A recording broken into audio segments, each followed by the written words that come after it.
Welcome in, everybody.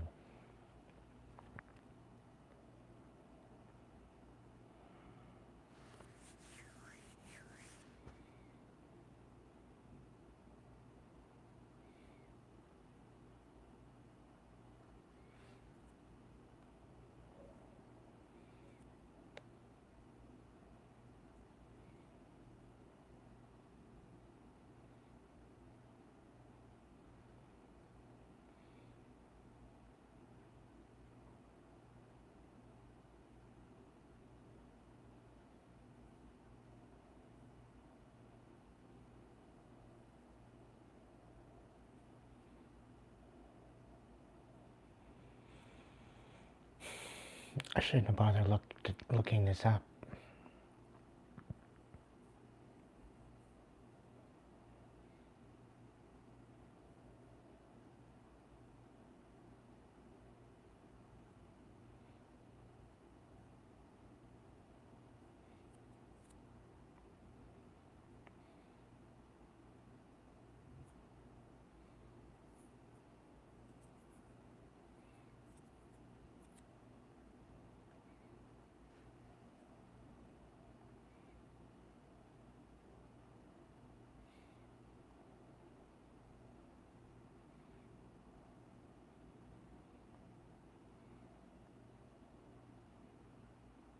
All right, so I'm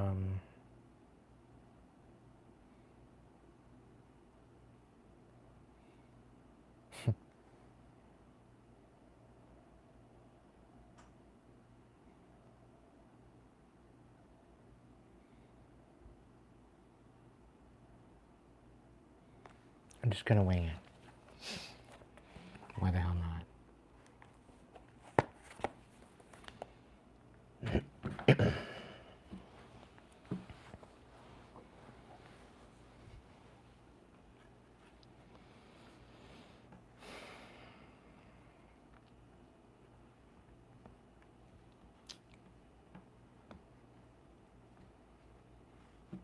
It's the great deception.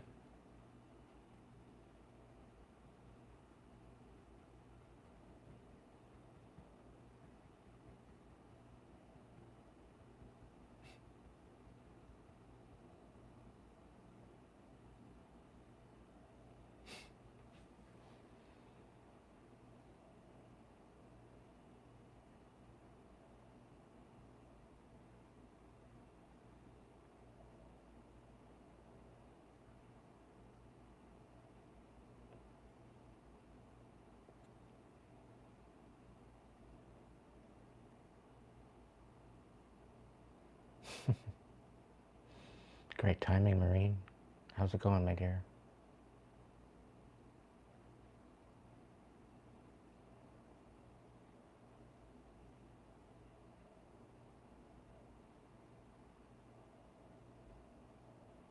Welcome in, Shelley.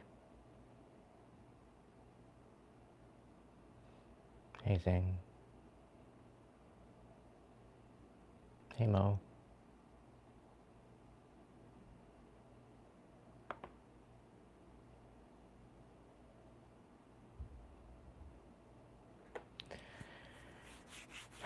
So that whole idea of April Fool's Day,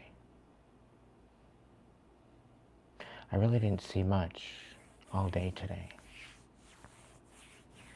But when I went into my messages, I picked up on this image that I thought I'd just throw it on for my title page. I thought it was cute.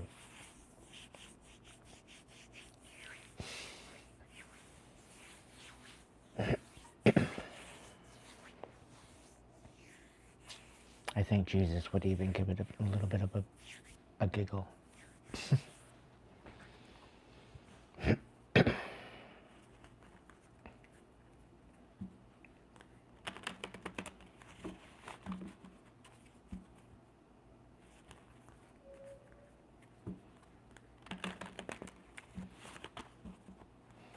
I know what I want to say, but I'm trying to find the right words. So I'm going to use the cards and allow Spirit to help me with it.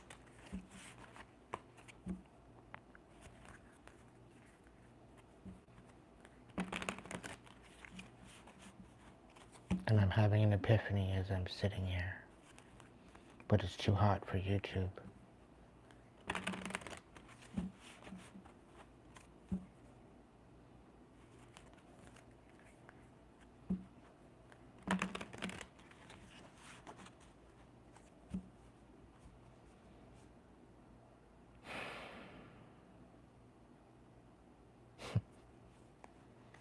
Say it, say it, say it. Tell it like it is. When your heart keeps you awake at night.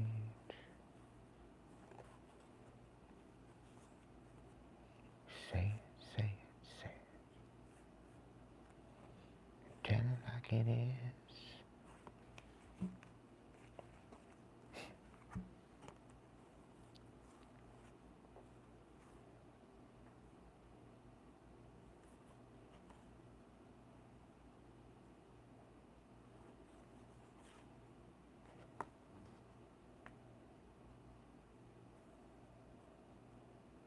Oh. Okay. Archangel Michael's got a message.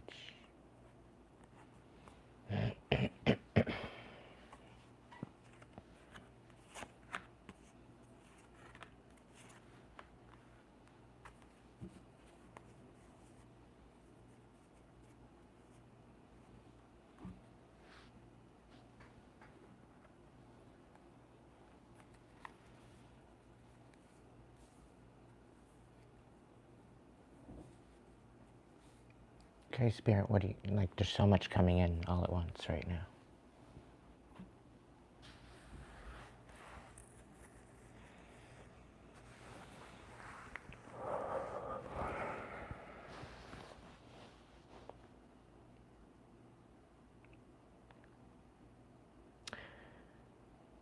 Tonight's message is a message that's coming from Spirit.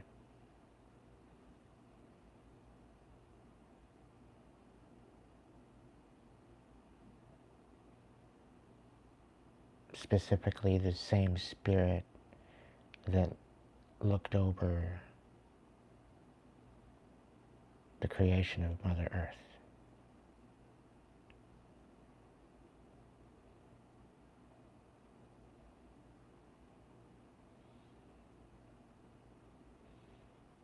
Archangel Michael has a message, and I do feel Archangel Metatron here as well.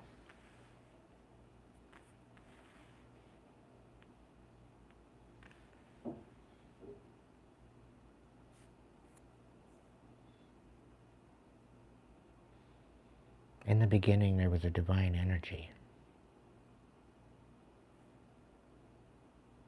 It was all very focused, encompassed, and very, very powerful.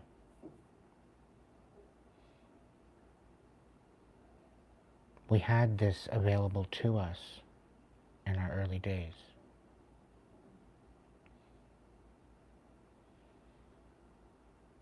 And just as many eras have been born and progressed and fallen,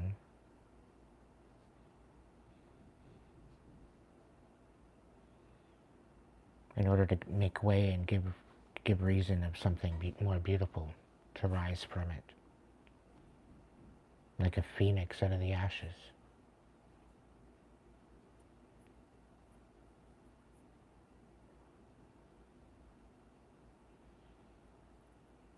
Back before time was,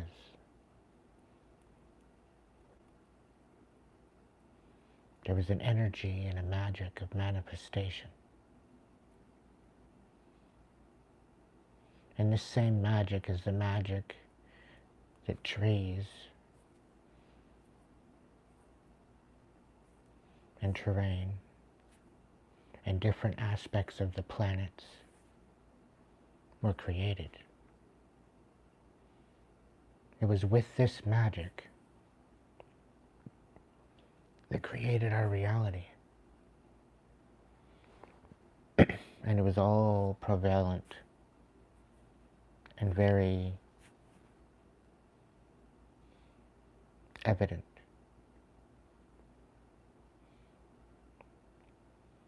And with this magic is what created absolutely every living thing, every planet, every bit of physical consciousness. This magic was the consciousness.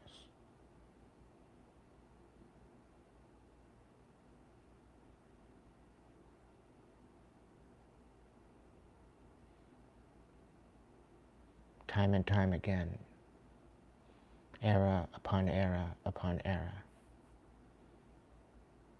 the ebb and flow of different timelines, the raising of consciousness from a very low frequency of war and conquest to peace, love, and understanding.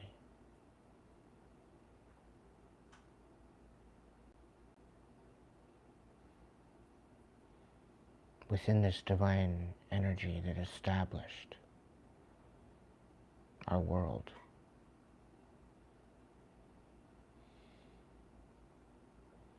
it brought that authority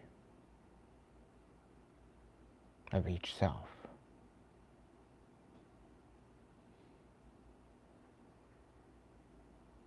And this was the time of the great earthquake.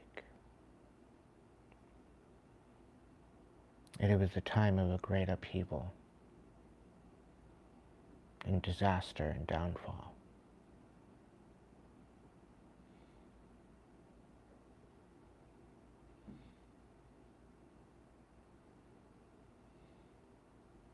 It was the darkness that dimmed the light, that took away the happiness and hope. It was the sneakiness. It was the lie. It was the betrayal.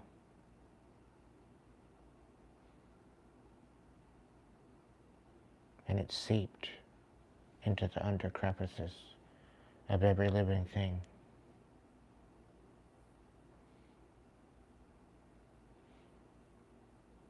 And it became a balance between the ebb and flow of the light and the dark.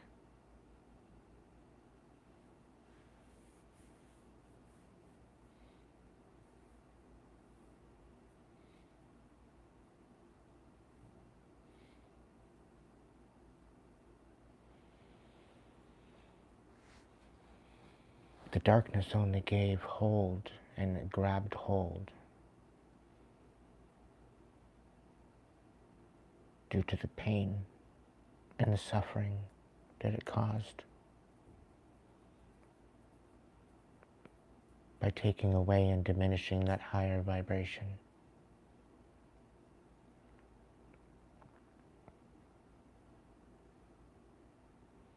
It created a nothingness.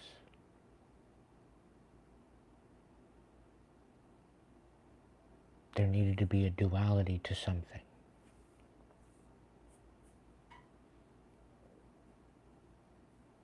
In order to keep it in balance within the ebb and flow.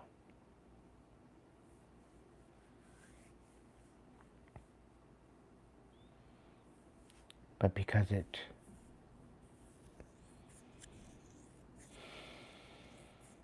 of it,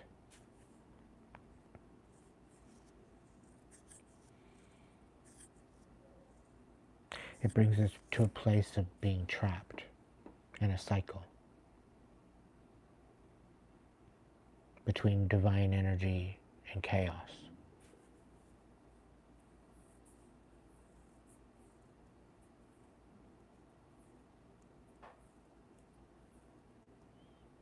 To be masked as light.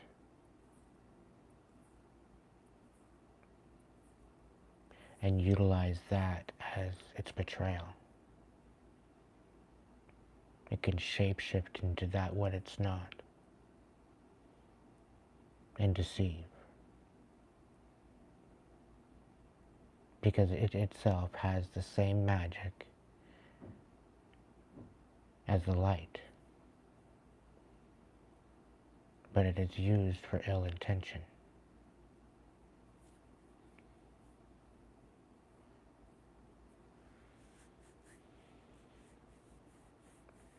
find it rather ridiculous.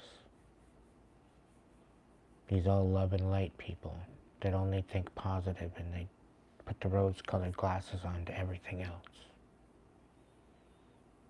They don't even realize that they're the problem. Because they're not only deceiving everyone else, they're deceiving themselves.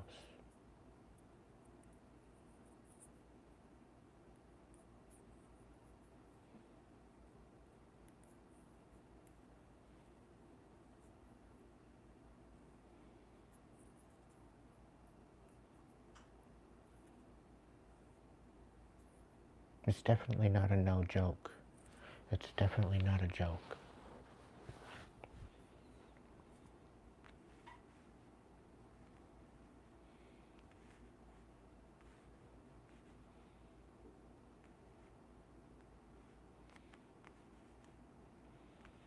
There was a time when people threw caution to the wind. They were no longer guarded. They were no longer insecure about themselves. They let it all go. And this is what trapped them.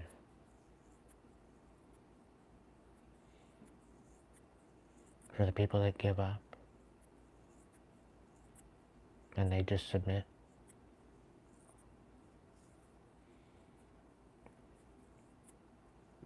right to the people that end it. And it's all because of the being trapped, being stuck, having no other option.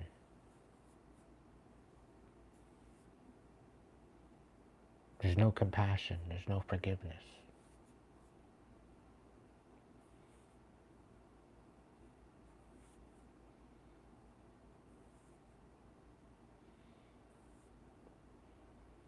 And you end up being betrayed by the mask of darkness.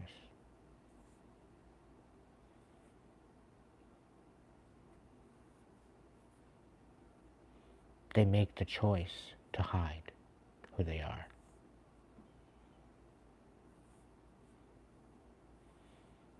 They make the choice to conceal their intention. And they make the choice to deceive.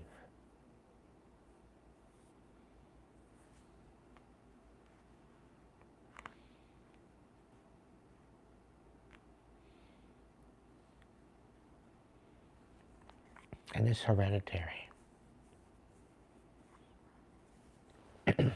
Over time, it's grilled into the consensus and the consciousness of the people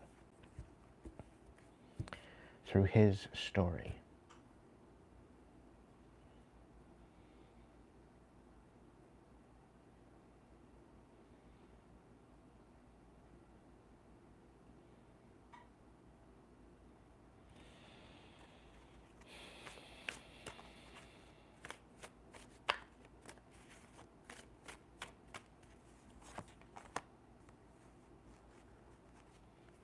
And then there's the people that wake up and they no longer want to continue the cycle. They want off the ride. They're done making bad decisions. They're done having these addictions. And they start making different choices.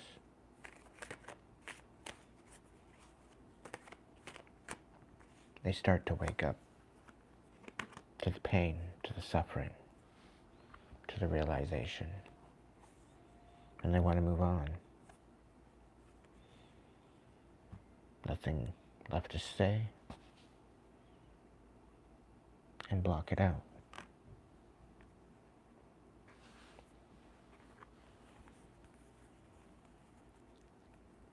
This is why they mask.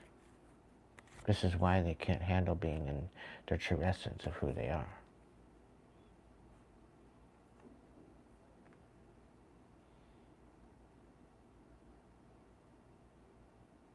Because really, when they really think about it, all they do is drown. They hit rock bottom.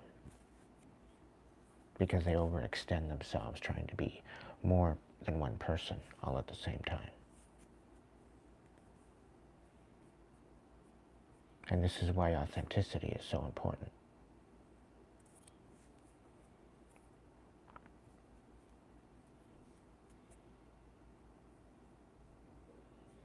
The current status quo and the current system makes a mockery of our destinies.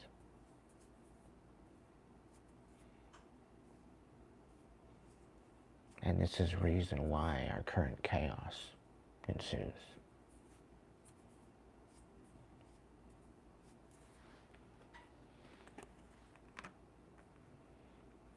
And now we have people in the world with a lot of money that don't want to face the consequences of their bad choices, playing their stupid games, giving mixed messages. They don't want to face the consequences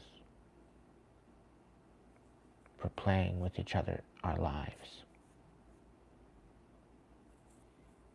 They just want to walk away and live at peace. Meanwhile, they play us all as pawns and think that they can get away with it.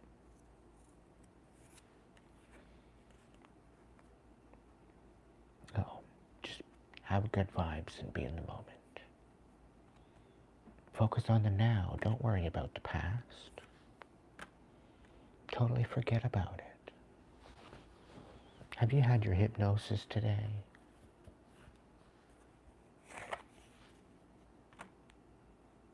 They want you to drop it all, like it never even happened. Pretend that they didn't fail. Pretend that you can't sleep because of all the nightmares. Just walk around with a smile on your face thinking that you're not broken. Realizing it's a bunch of karmics running things. They're not even in divine energy.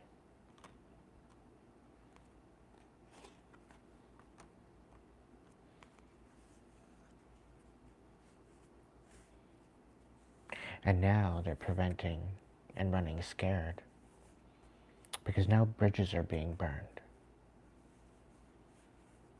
And because no one wants to take accountability for their own, everyone else is being blamed. And this is the chaos that ensues.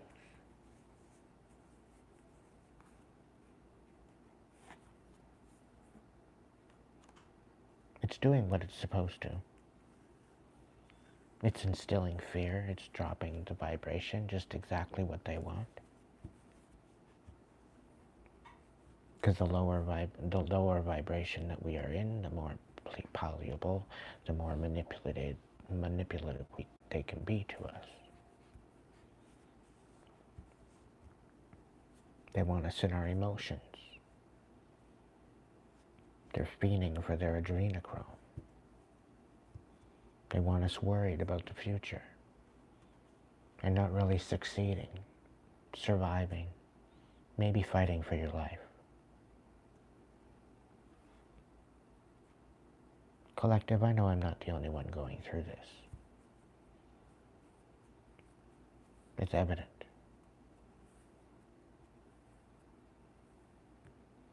And this is why I've taken the time to dig deep.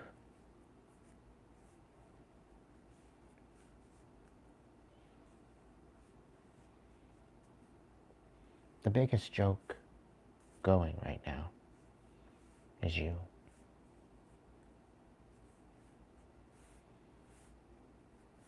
And by you, I mean me, us, everyone.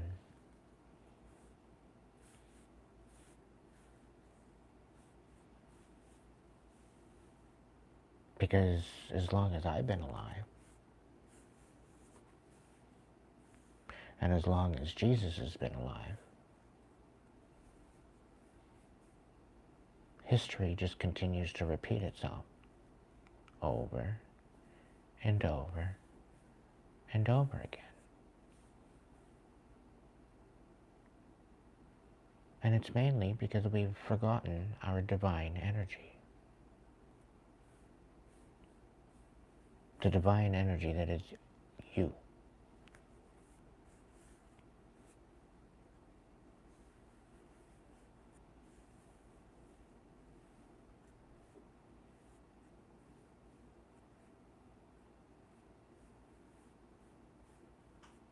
We're constantly kept in a lower vibration, worrying about whether or not the next war is going to happen. And then certain governments have the audacity to go and blow each other up.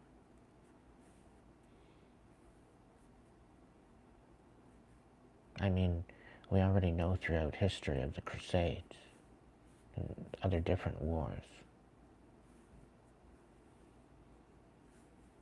I mean, it's 2025.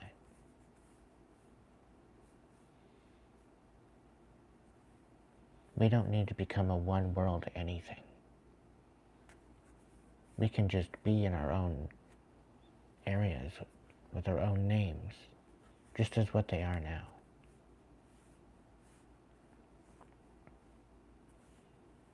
And we can all consciously choose peace for our own peace of mind as a collective. It's not about anybody else, it's just about us. You and me and everyone else. For humanity.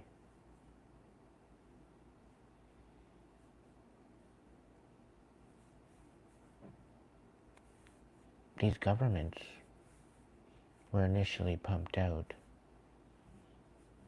as services to help the growing population and to keep things within some sort of a like mind. And it's turned into a bunch of manipulation and propaganda. Like, didn't we learn that from World War II? It wasn't that far away. It got to the point where I would learn that about World War II and I just couldn't do it anymore. I couldn't look at it anymore. Because I knew history was repeating itself and it's a bunch of bullshit. And 3/4 of what we've been told is all lies.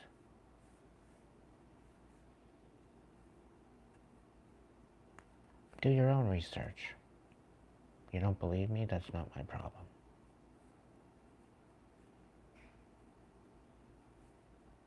I could care less otherwise. It's just a good story. Take what resonates, leave what doesn't.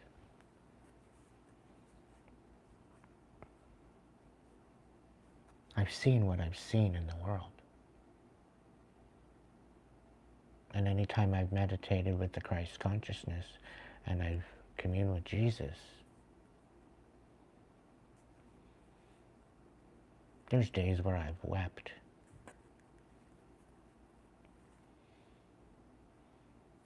Because Jesus didn't go around carrying a Bible in his hand.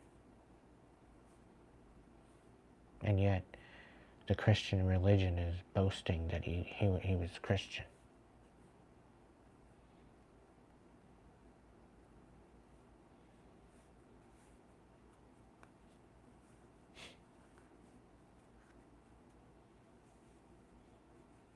To be hypnotized this long as a collective, and for people to be still under the guides of that hypnosis.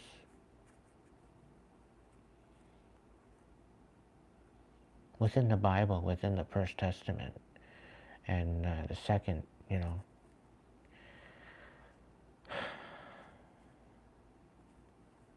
the God in the Bible is probably the worst narcissist you could ever meet in your life.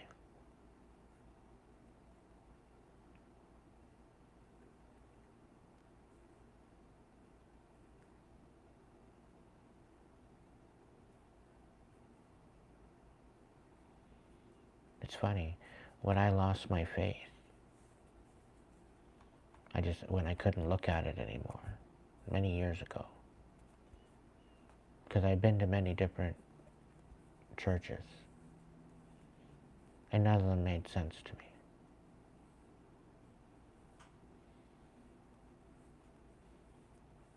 Quite frankly, quite psychotic, to be honest.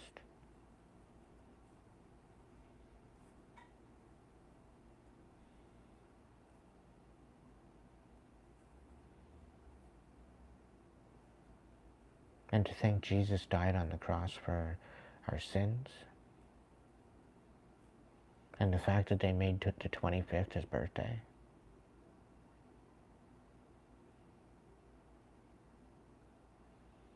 Back in the days of Constantine, they changed all the holidays. The pagan holidays dealt with the different seasons. It dealt with the changing of the seasons with the sun. From the northern hemisphere to the southern hemisphere.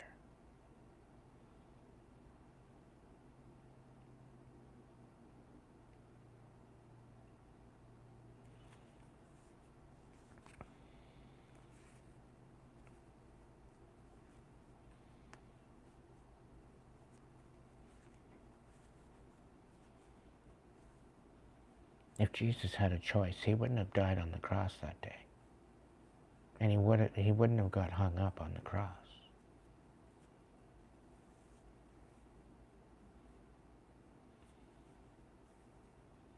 He did it because he gave in to his haters.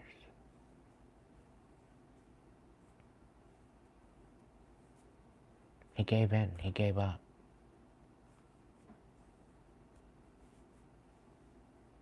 I mean, he'd been stoned, he'd been whipped, he'd been everything else. He'd been picked on.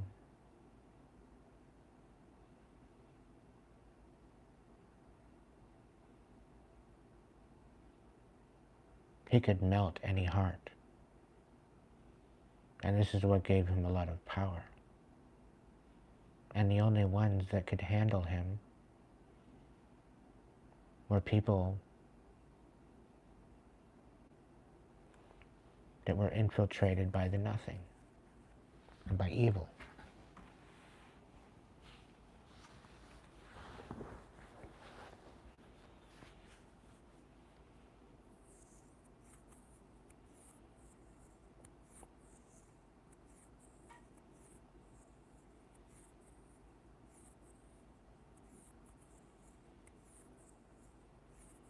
If anything, April 1st should be the new year. It shouldn't be January.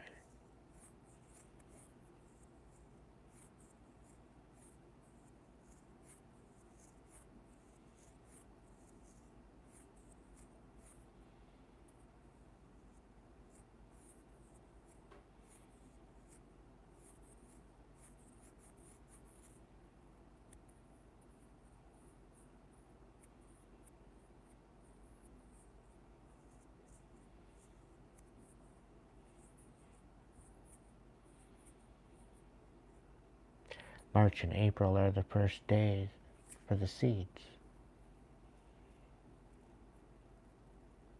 In order to plant a true crop, to get the right yield. You start your seeds in February, March, April. In order to be up and ready to be planted in the ground.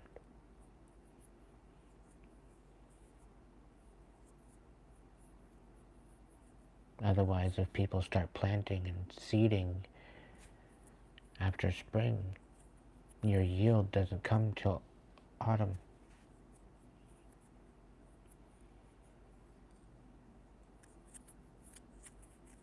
For most things.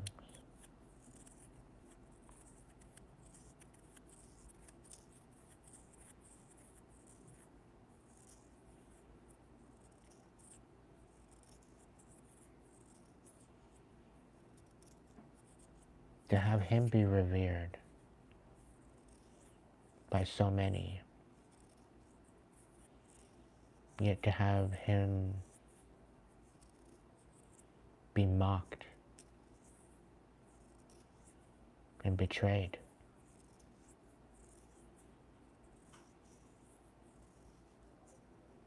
All for walking a divine path.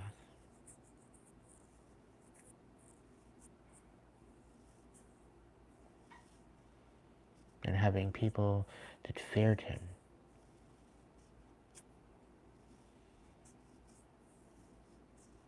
They feared what they didn't understand.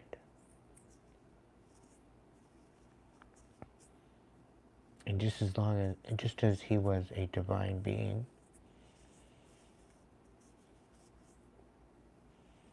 he was a shadow reader. He could read a shadow. He could read the darkest parts of you.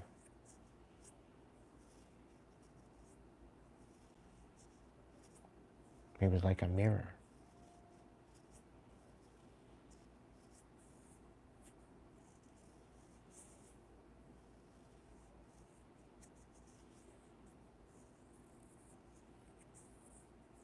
And this is why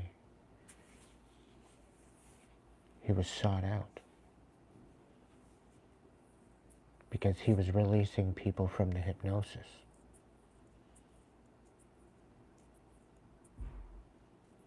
He was helping people free themselves from their pain.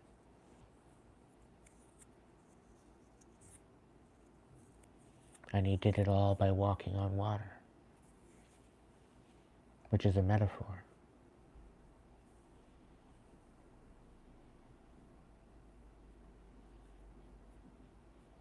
The fact that he could dive so deep into your emotion with his compassion.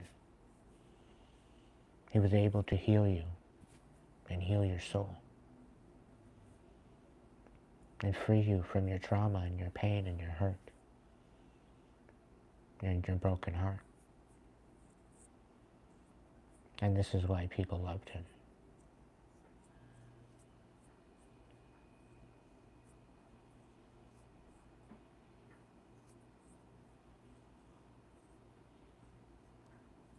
And this is why people feared him.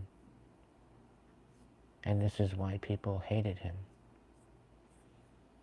The ones that feared and hated him are the ones that were the manipulators.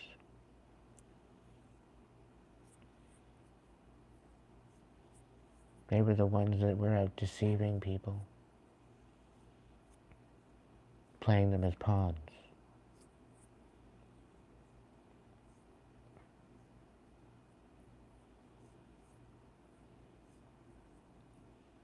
There was such a revolt. Most of them were stunned at the fact that when they moved the rock, he was no longer there.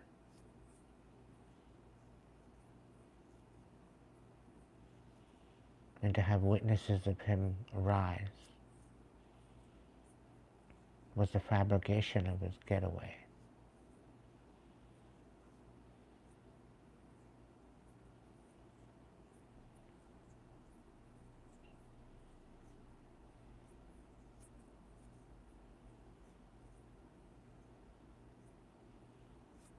Him and his consort, Mary Magdalene, fled after the crucifixion.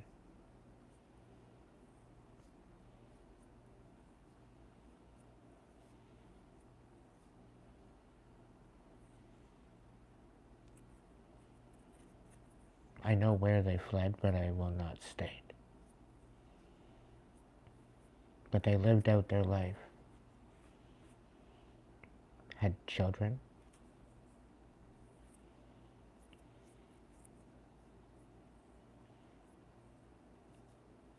and that royal bloodline is still alive to this day.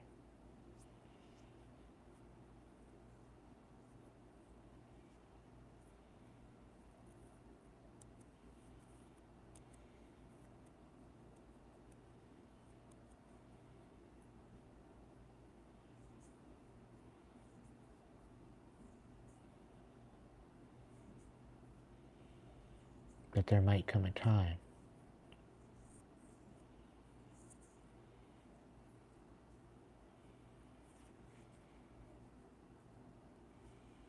where he could rise again in the eyes of his children.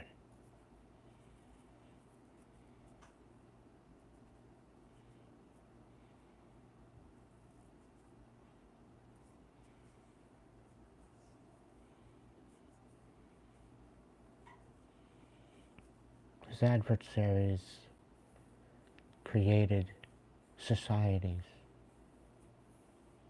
and clubs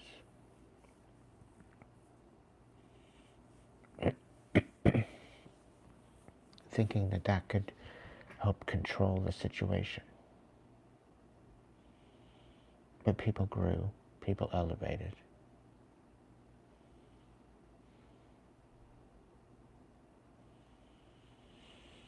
And then they created an idea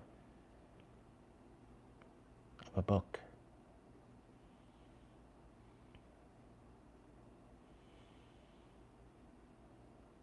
And a lot of the adversaries got together to create this book.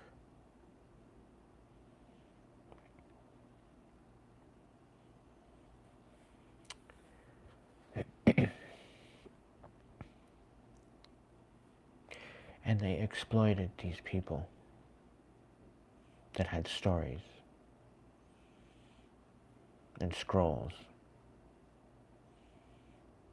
Back in the day, word traveled fast by mouth, by word. It wasn't necessarily scrolls.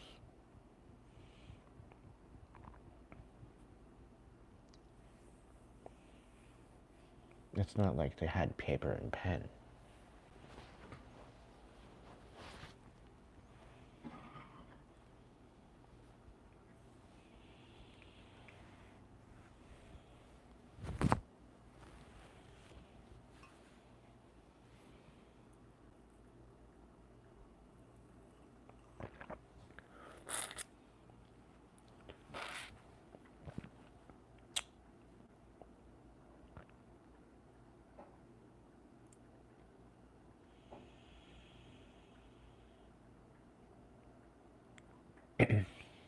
And this is where the Bible came from.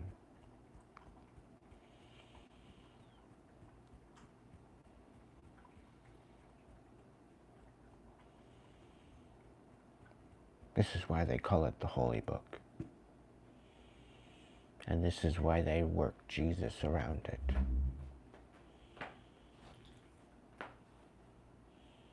Because either they create a book and they work the faith of what Jesus wanted. Because after Jesus fled, he was kept quiet.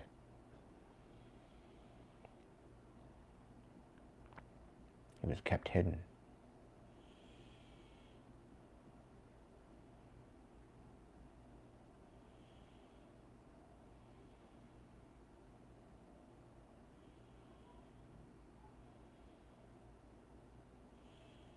And the fact that they made the book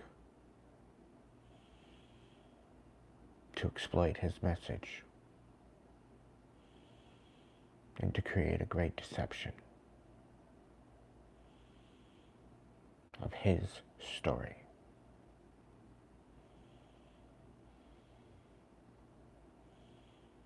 Brings us to this exact day, the day of his birth.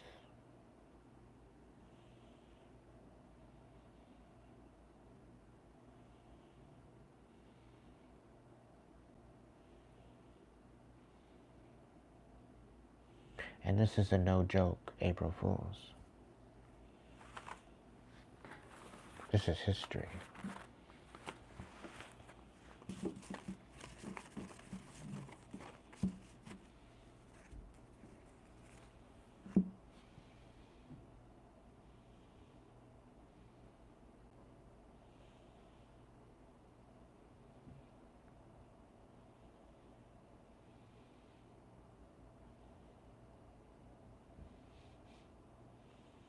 It's not my birthday.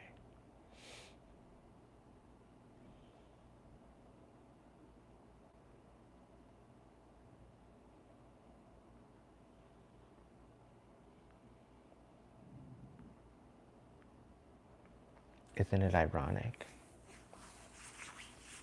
My birthday is on Sun's Day today, this week.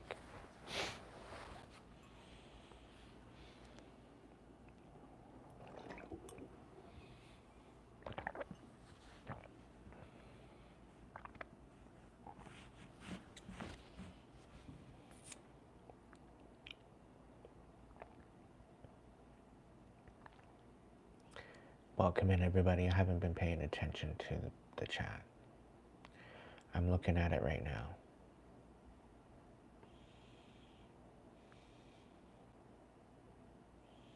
And you know, when I had this all wrapped around my head and I actually seen it for the truth and I could see how it all turned out,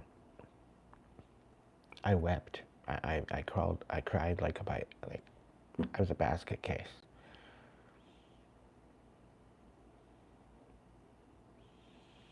Because I've always had a very close connection with Jesus. It had nothing to do with the church. It had nothing to do with the church.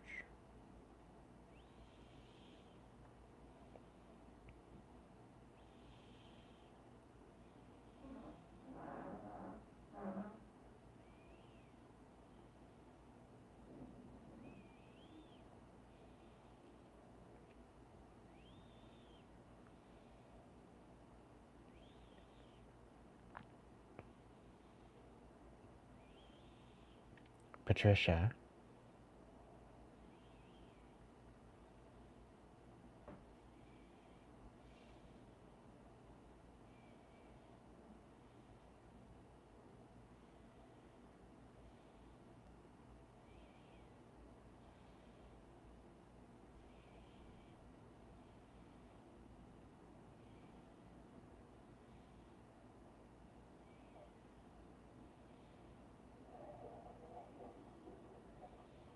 no, it's Jesus' birthday. His birthday's on April 1st. And this is why they've made a big stupid ass deal about it.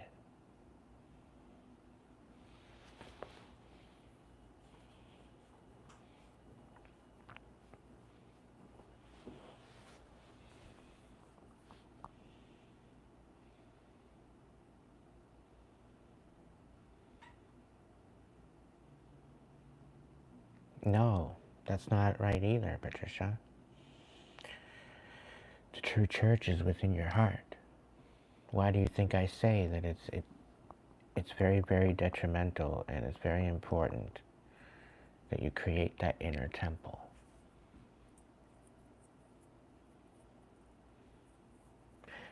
They ended up stealing the pagan holidays.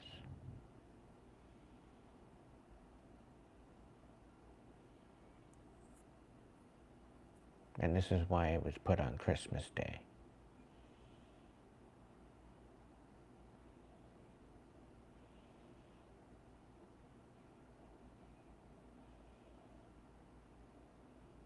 Because they needed a holiday to add to December to take over Yule and the winter solstice.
I almost want to say, wakey, wakey, eggs and bakey.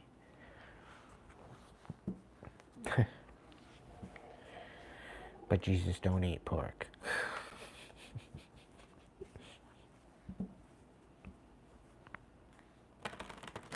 Oh, come on, Jesus. Who doesn't like a couple slices of bacon? I won't do the pork chops anymore, though. No. And I'm even iffy with the pork slovakia.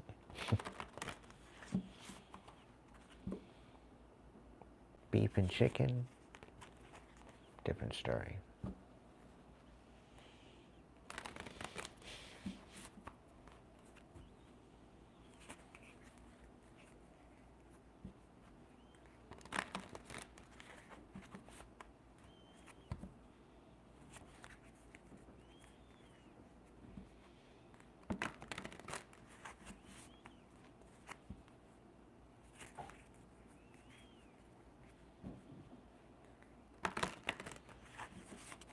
He was put on the cross on his birthday.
And I know some of you are probably sitting there, oh, why could you talk about Jesus that way?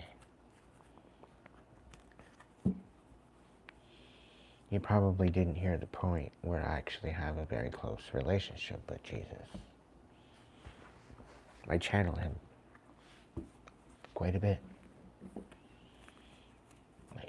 I work with the Christ consciousness. And then I realized there's a divine consciousness. And then I realized there's a celestial consciousness.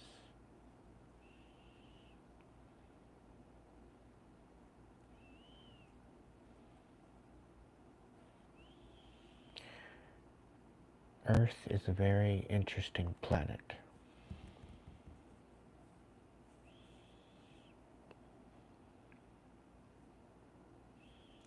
Within us, our essence, our spirit, and our soul,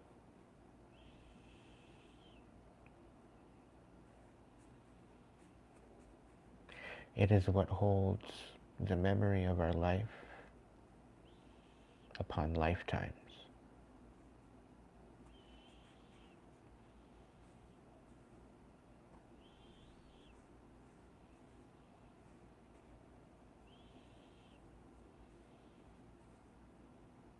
Our spirit connects us to the central sun of all consciousness.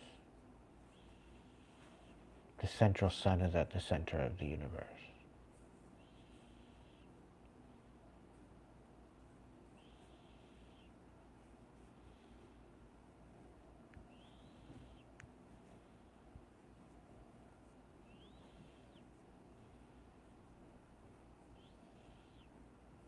This is where that divine consciousness and celestial consciousness reside.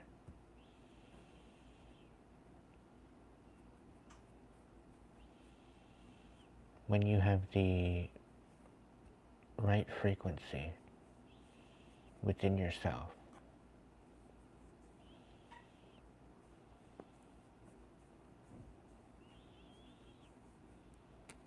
you can reach and connect to that consciousness.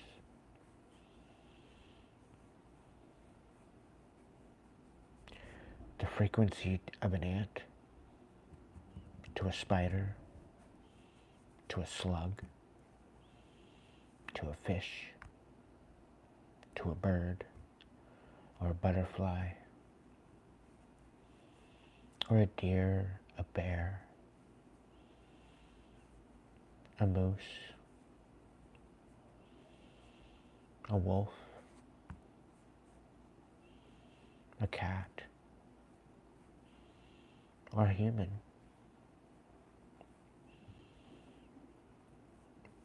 It all vibrates at a different frequency.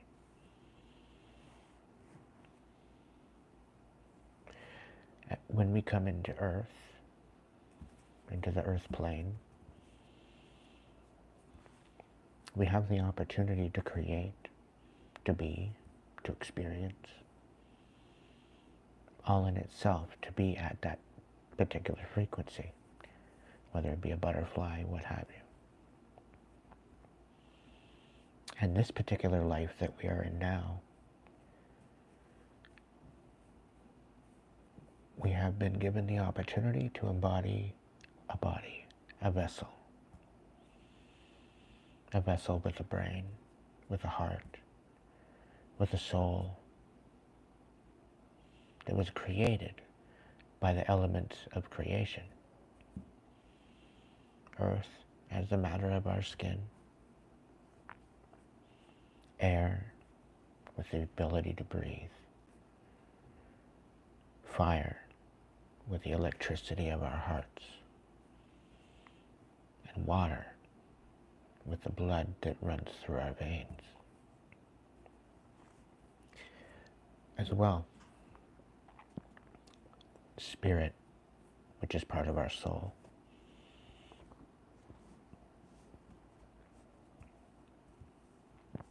This in itself validates the power that we have within us.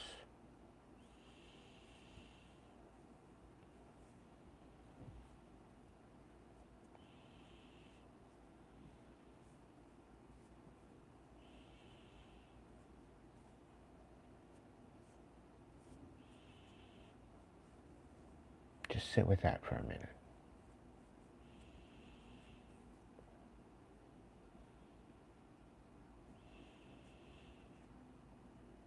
We come back to the conversation I had in the beginning of the video, and we put these two connections together.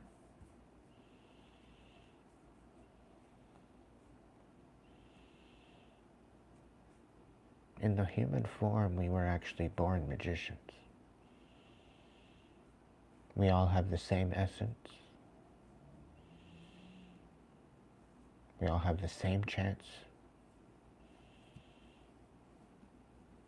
to build, to create, to learn.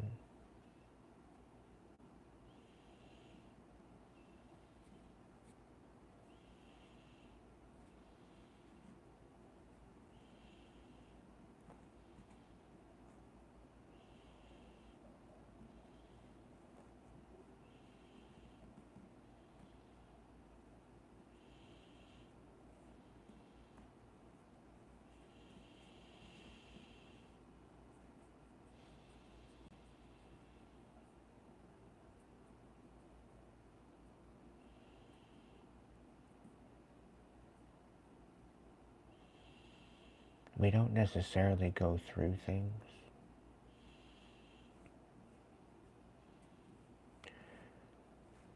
There's a lot of the darkness that chooses to put us through things that we don't need for our growth.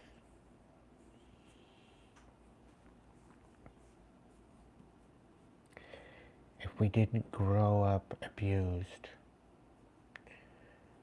and abandoned and ridiculed and judged, and we were given the space to step into our divine light and to step in to focus on our destiny as individuals,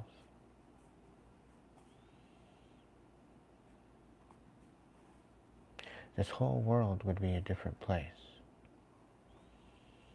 And if I had the option, I would outlaw the ability to sabotage.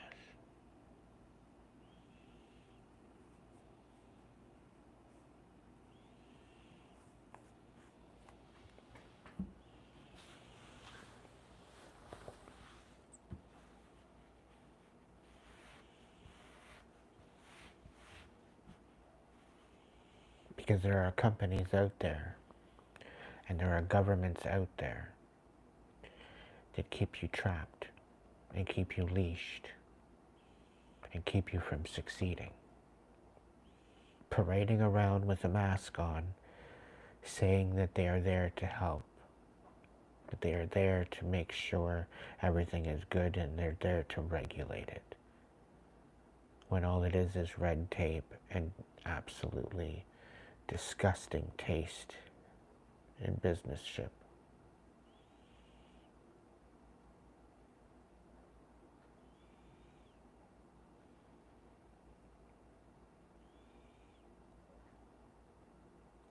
It's actually quite revolting at the fact that we all have so much potential available to us, but because of all the red tape,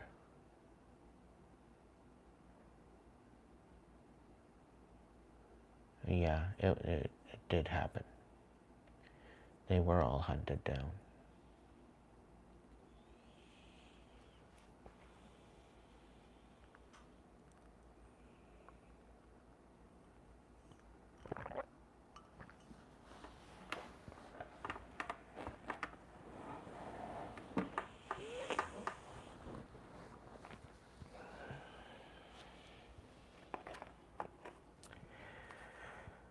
So Spirit, as history repeats itself,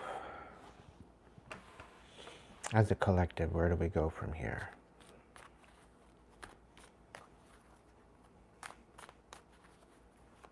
Where do we go from here as a collective? Right off the top.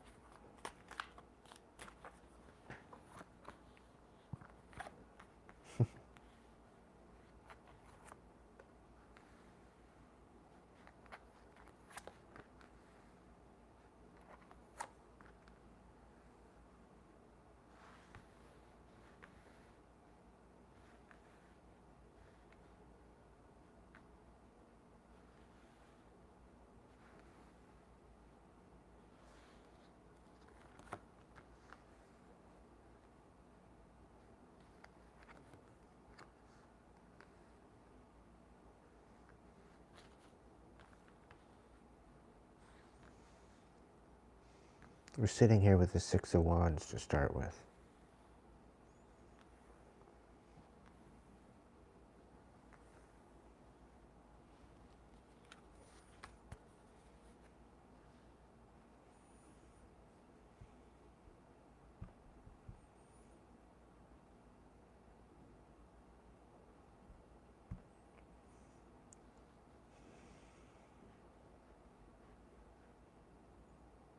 Representing the light, representing something beautiful, getting recognition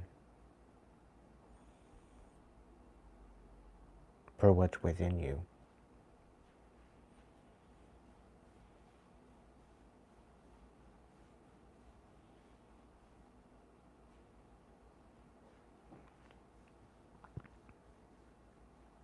It's about shining a light on the darkness.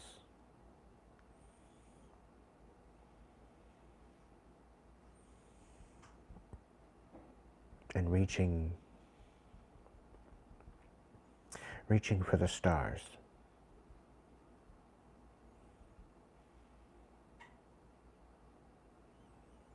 The ability to find wish fulfillment within your soul, within your heart, within your empathy. And look forward for the future. Despite all the injustice and indecision, knowing that what you have within you is so much more substantial than you've ever been told.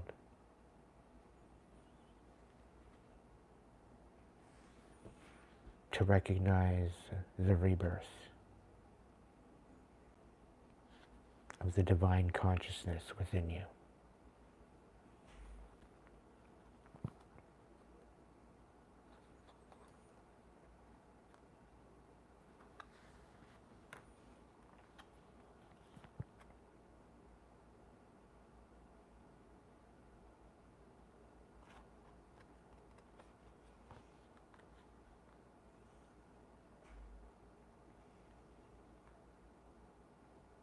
Standing up for something you believe in. Standing guard unstoppable, unfuckwithable.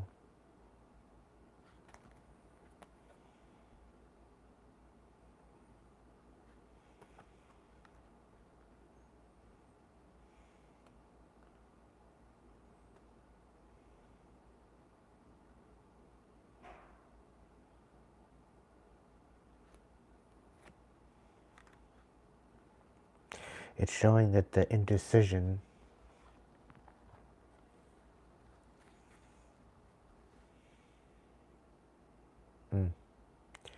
it's the fear of sticking up for yourself. That's what it is.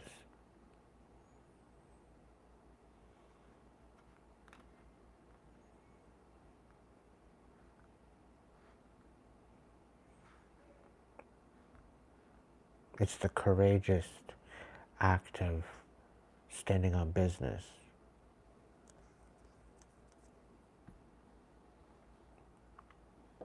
It's the ability to not allow people to gaslight you.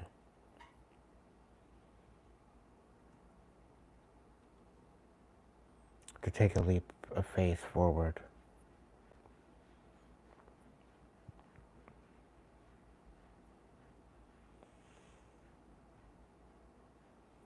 And it's almost as if taking another leap of faith forward into a Ten of Swords reverse.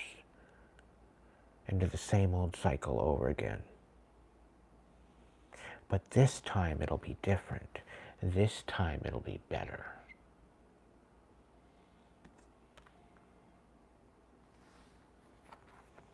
Only to turn out to be more sneaky ass bullshit.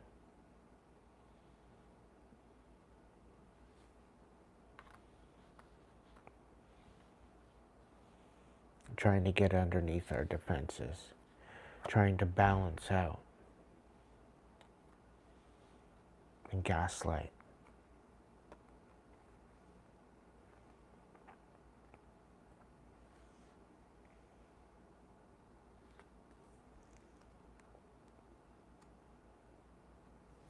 Spirit's asking you to remain balanced, steadfast in your healing, specifically within your understanding. Because they want you all up in your head. They want you trapped. They don't want you nurturing your truth. They don't want you finding out who you truly are and the capabilities that you have.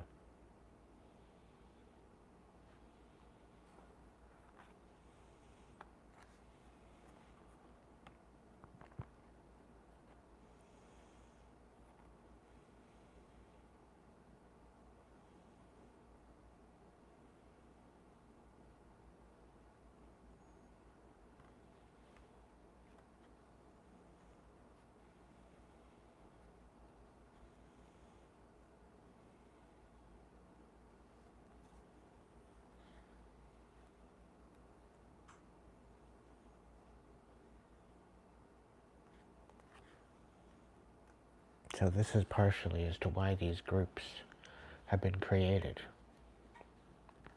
To prevent a great deception.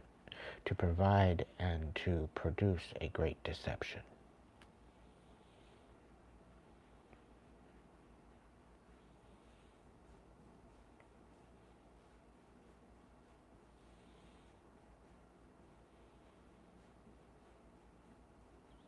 And this deception was what instigated the witch trials.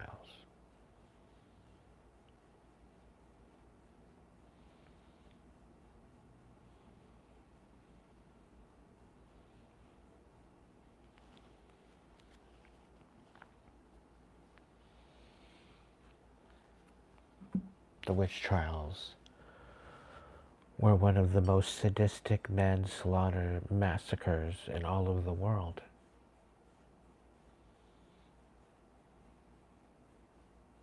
And it was all on lies.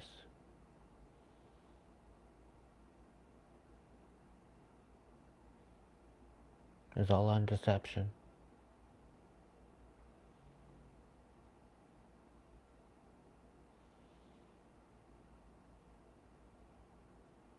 No, actually, witch hazel is better for sunburn. It'll take the sting right out.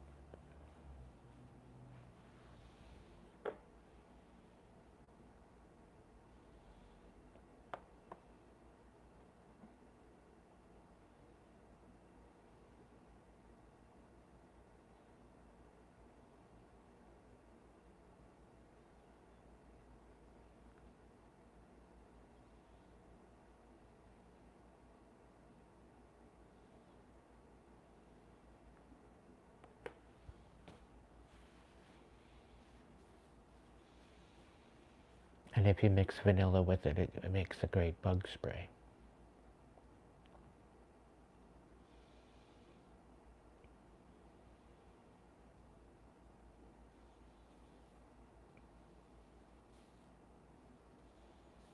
Welcome in, everybody.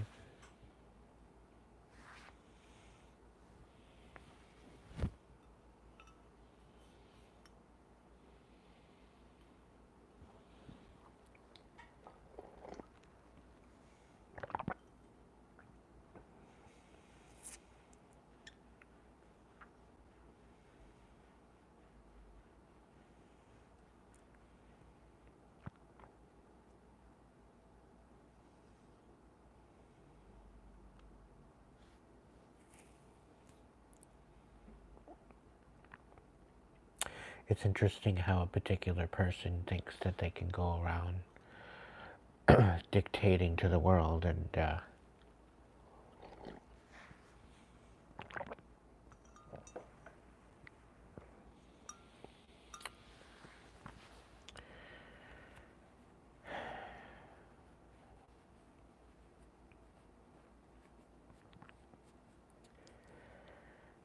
company is being boycotted. Well, one of the companies is being boycotted.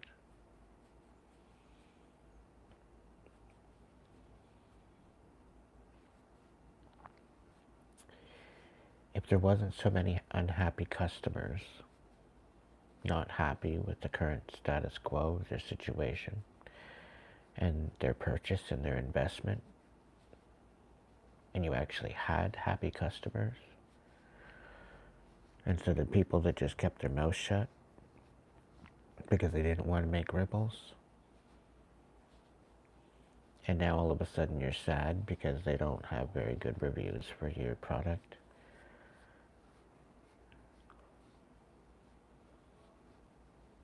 Meanwhile, they're investing their hard-earned money into your product, and it turns out to be a Temu Amazon comparison.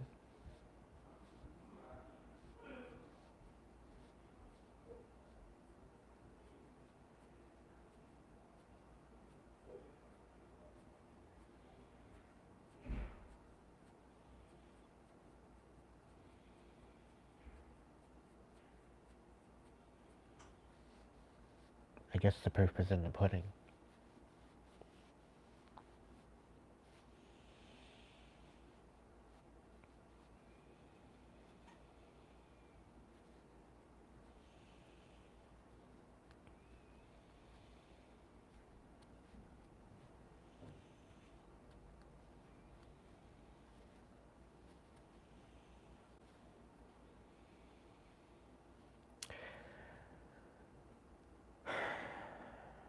So collective.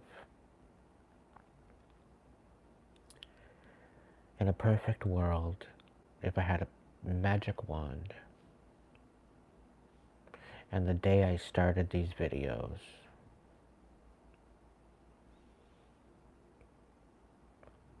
I had the ability to magic the masses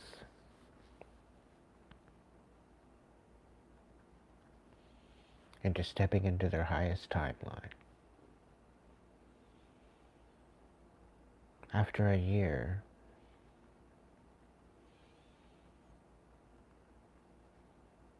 what do you think that would look like?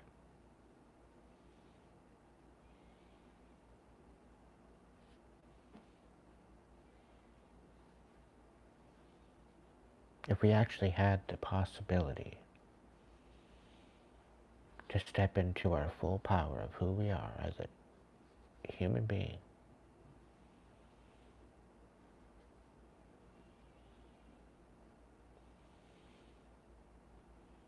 and to step into our destiny, whatever that might be, to better the world with perfect love and perfect trust, what would that look like?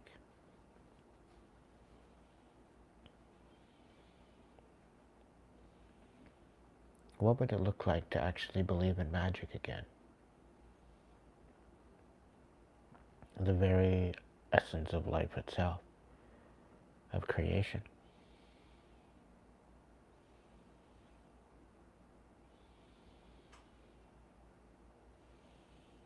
See, the celestial and the divine unconditional love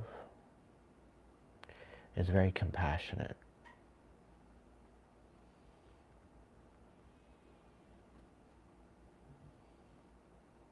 It is very much going to honor you as long as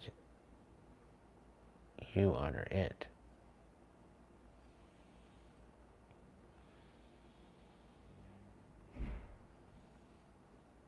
You honor that celestial divine by opening up your eyes in the morning.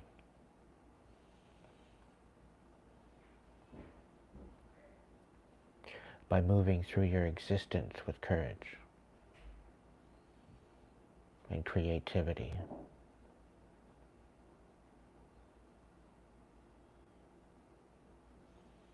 Allowing you to have the moment to be inspired.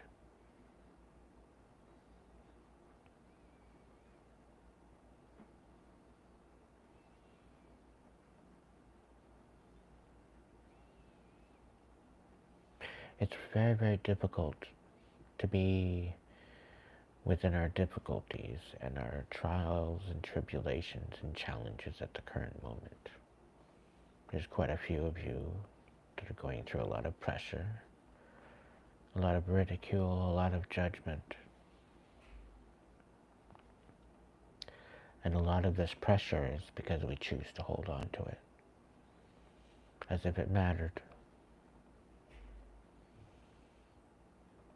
Because somebody else said that it matters and it should matter to you. But really, when you take a minute and stop and find out what actually matters to you, a lot of that other stuff that's added pressure, it falls away. It becomes to have no control over you. It dissolves.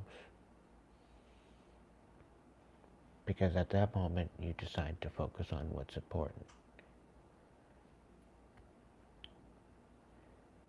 And not what other people think you should be thinking about that's important.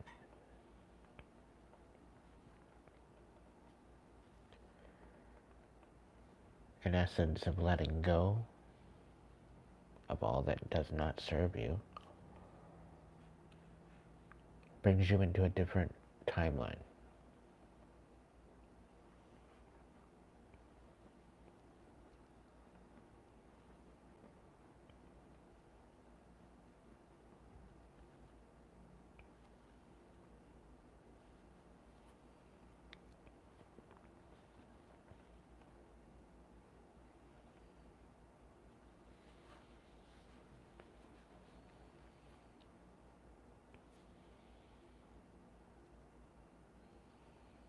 To bring us back to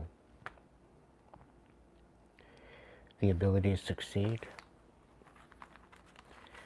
we are reaching a precipice within our reality where we are going to have to make a choice.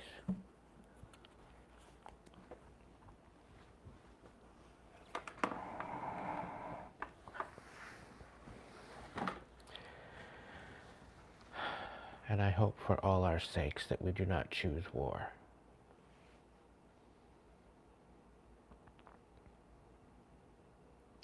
Because these old paradigms These old systems are hanging on for dear life.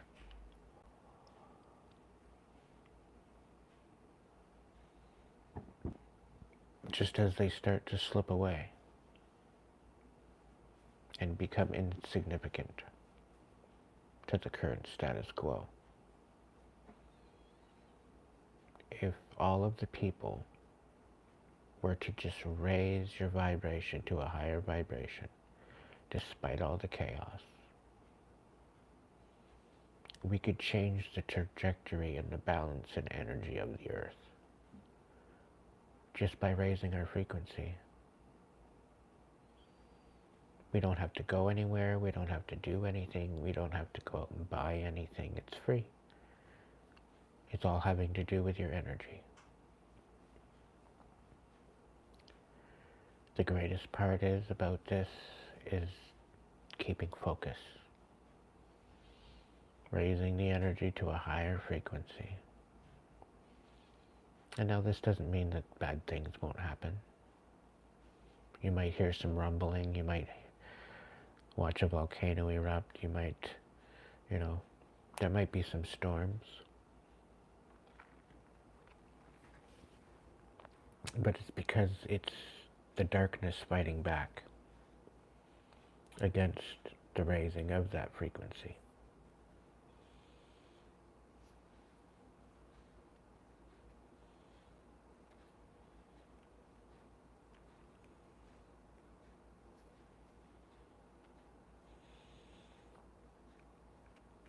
By raising your frequency, you are empowering yourself through your trauma.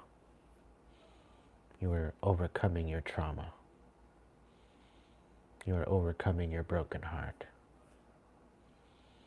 You are allowing and bringing in that unconditional love into your heart again.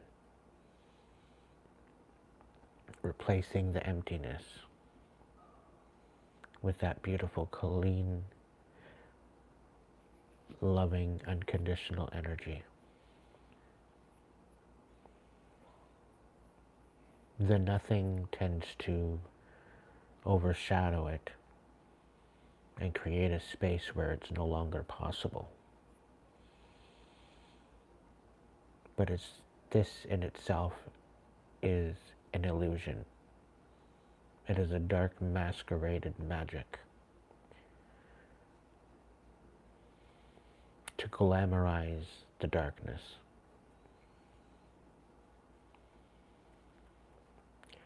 All it takes is a choice. All it takes is a vow for yourself to always choose the light, no matter what. The authentic light.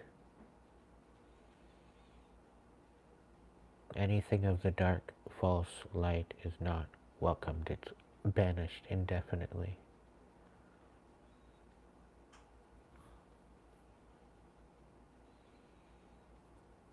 It's something that you need to bring into your heart space and know without a shadow of a doubt.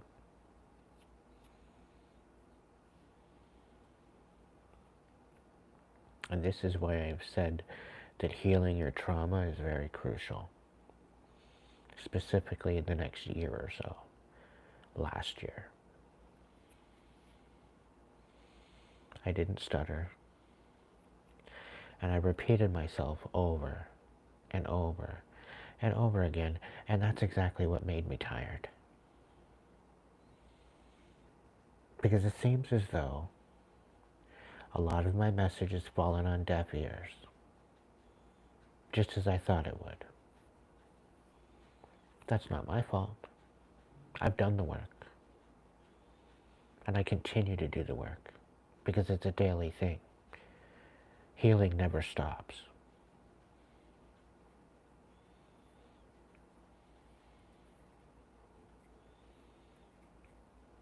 And this is why building your inner temple is so important. It gives you a place of peace within your heart, within your mind, within your soul. It gives you a place to manifest your best dreams. You go into your temple and you manifest what you want out of your life. And then you be able to bring it into the physical. It's a place of protection. It's a place of healing. It's a place of safety. And people wonder why I'm so unbothered. I'm too busy designing my temple. I don't have time to sit here and wallow about stupid past situations that no longer serve me anymore. The divine knows I've analyzed it till I was blue in the face, literally.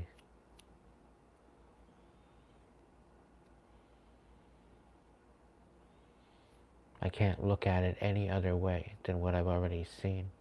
I've seen it in all perspectives.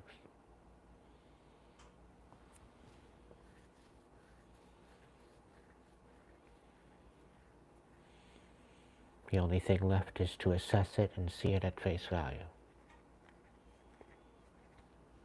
And once you get the lesson, once you get the message, it tends to dissolve and fall away.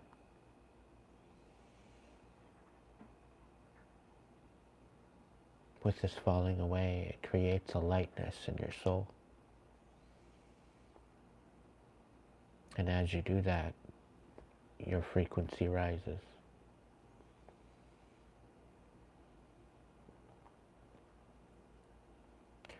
All by going within, finding your inner light and allowing it to finally guide you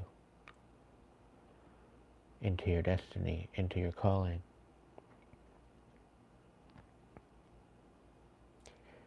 And your calling very well could be to save the world. You might think, I can't do this on my own. But did you realize that there's other people with the same idea? With the same heart? With the same idea to save the world? And to think that you're the only one? No. Maybe some of you like to cook. You like to create meals. Some like fusion. Some are nutritional. Either way, you like to get creative. Some of you want to protect and to serve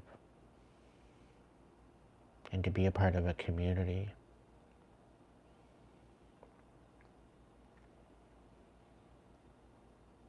And this all comes back to that moment where you will be called for something. There's a moment,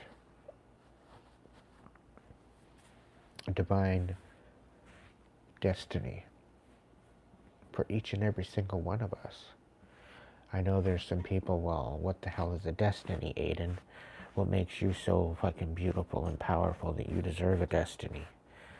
Yeah, what about yours? What are you sleeping on yourself for?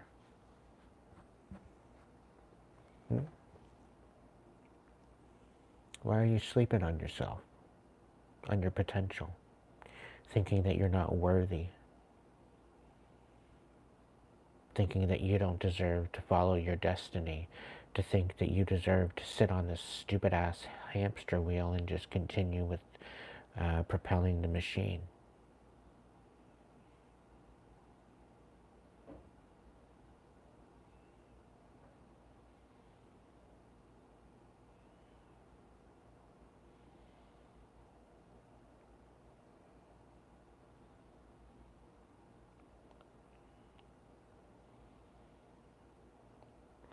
I seen the steel workers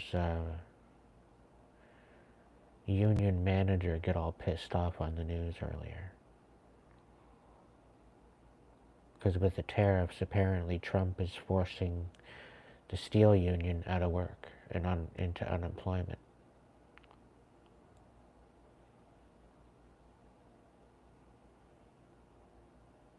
These are unions that thought that they would never be touched, that they were unstoppable.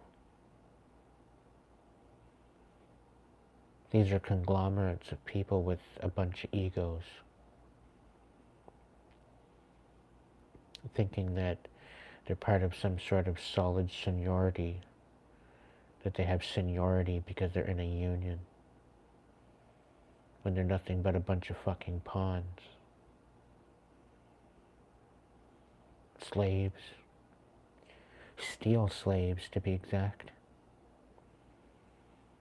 And now that they're getting whipped, now they're telling everybody, oh, we don't like that, that hurts. Here, they didn't even realize they were slaves. They thought that because they had this awesome group that they could be together and beat their chests together with, they thought that it was going to continue to be stable for them. And now they're hitting the unemployment line.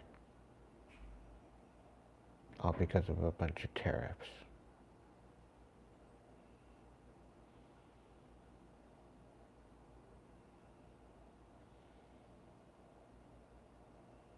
As far as I'm concerned, you all, not just the union, but the whole fucking lot of you, up in the top running things, thinking that they're doing a good job. You guys gotta give your fucking heads a shake.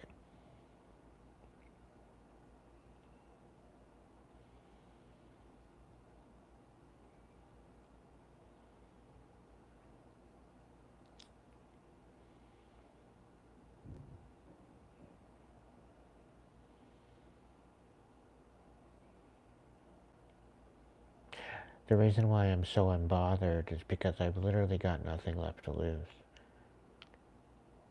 Other than this, my channel, that's it. And because I've lost so much already, it's very difficult to attach myself to anything.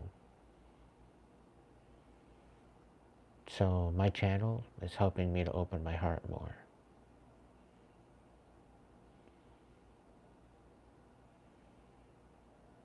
My channel is to try to get me to help you open your heart more. And to find some sort of common ground.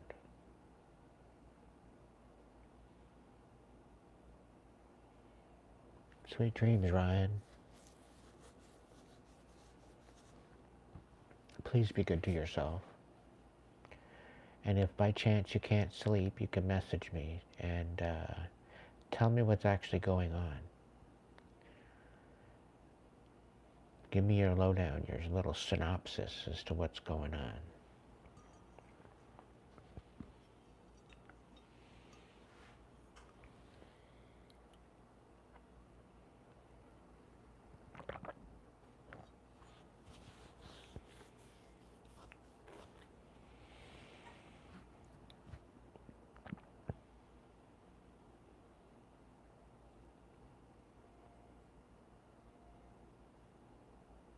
As a collective, as a global collective, there's a whole bunch of decisions that we've made within our governments and within the chaos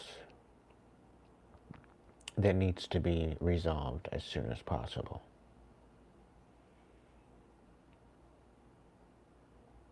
Because I hate to break some bad news. What I've seen is quite devastating.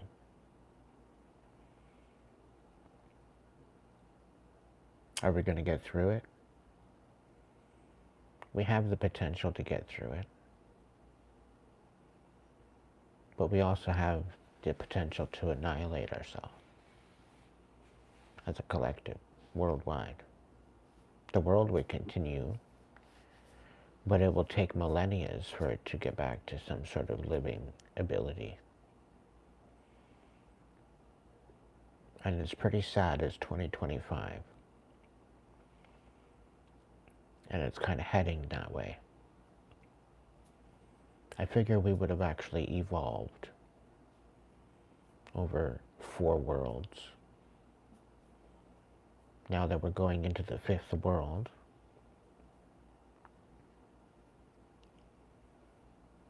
I figured we would have learned something from history. I figured that would have enlightened us. It's very disheartening, revolting, very distasteful? I don't know. Very bitter. Thinking that not only was the crucifixion in vain, it was a Luciferian sacrifice.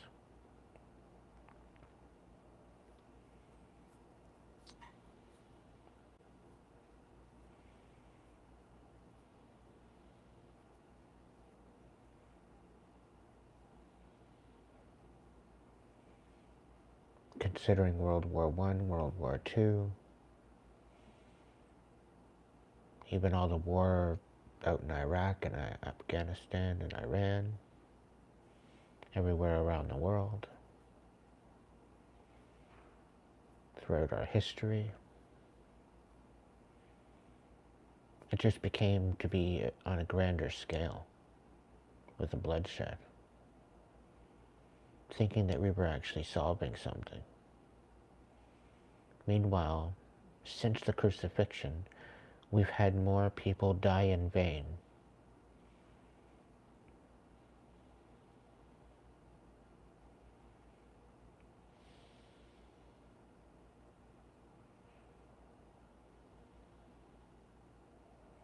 All due to the encompassing darkness.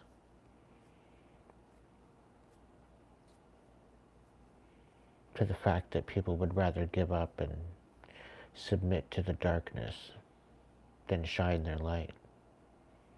The light that they are actually made of.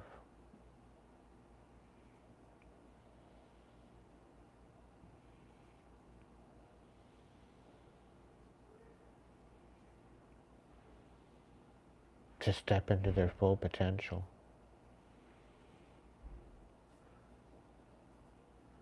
I mean, it's kind of embarrassing. But this day and age, it's very difficult to even remember that you're here to make a difference, let alone an impact, because you're bombarded with a bunch of lies and deception. So that's a shame in itself, that you have to come into this world forgotten and having to search, learn, experience in order to remember. Because the truth will set you free, but you have to look within the experience that you have here on earth to find your answers, your individual answers to your own destiny.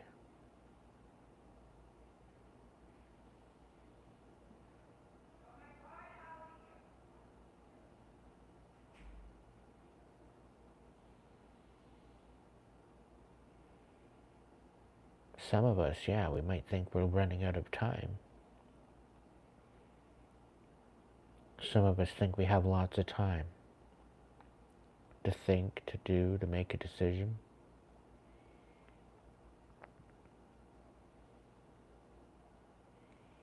All the while, there's some of us that allow the divine to come into their life and allow the divine to work through them, which is a totally different ballgame. Totally different ball, totally different court.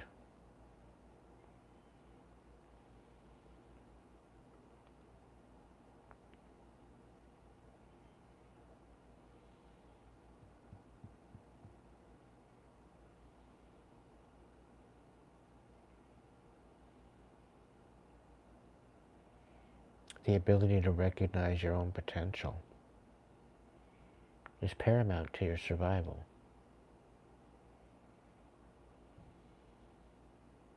And when they have us running away in fear,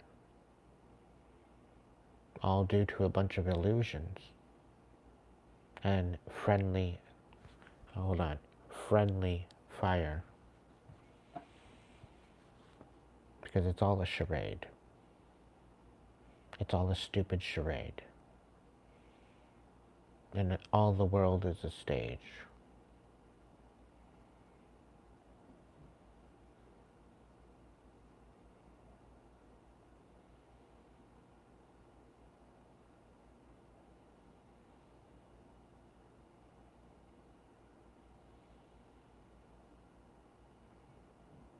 So collective, we are going to be brought to a time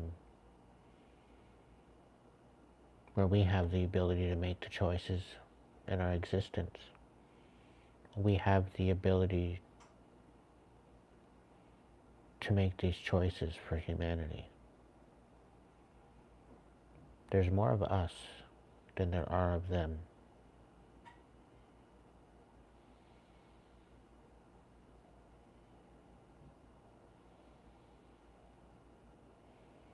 And the moment we wake up and find out our true potential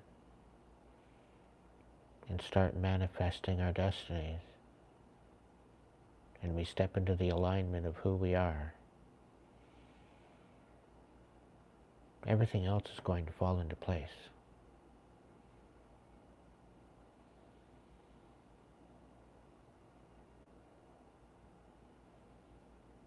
This last world that we were in was a fourth density world.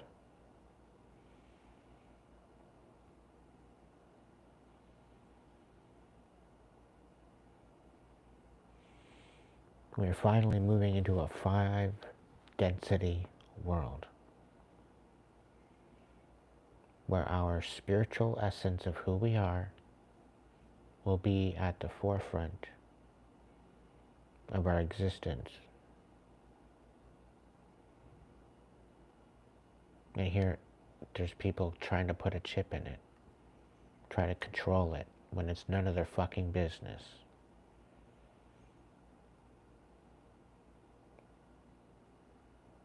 To try to play God, and to think they're going to get away with it. It's none of their business. It's not for them to dictate and decide who we are and what we are going to be on this earth. Because all that is part of the divine calling. And these particular people that think that they have control of it are sadly mistaken. I prophesy by the end of 2025 they will no longer exist. They will fade into the history of people that we used to know.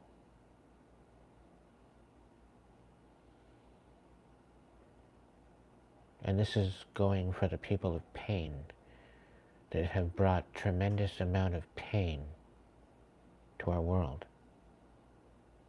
And I'm not wishing for their demise.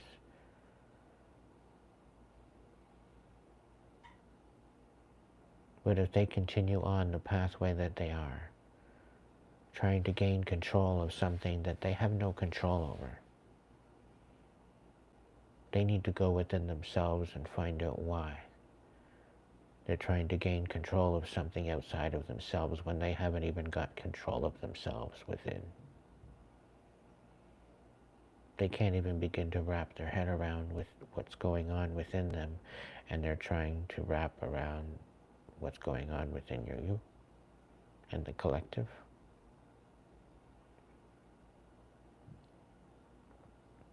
You first start from the inside and you work your way out.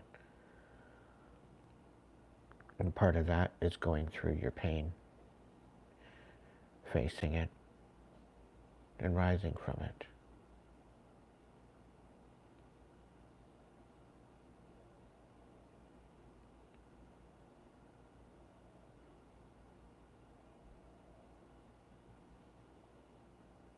If you're always focused on what's outside of you, the inside is neglected. When you focus on what's outside of you, you abandon yourself. And yet you wonder why you're empty. You wonder why you're masked You wonder why you can't step into your authenticity, because you're so worried about what everyone else thinks on the outside that you're not focused on who you are within. And you fail to see the message, and you fail to see the truth, and you fail to connect to your divine essence of who you are.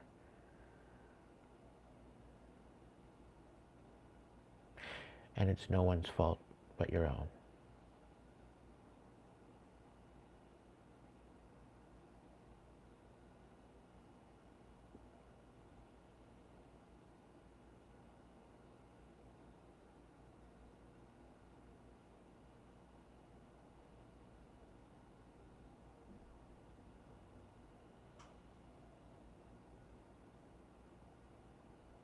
Collective, once you recognize that magic within you,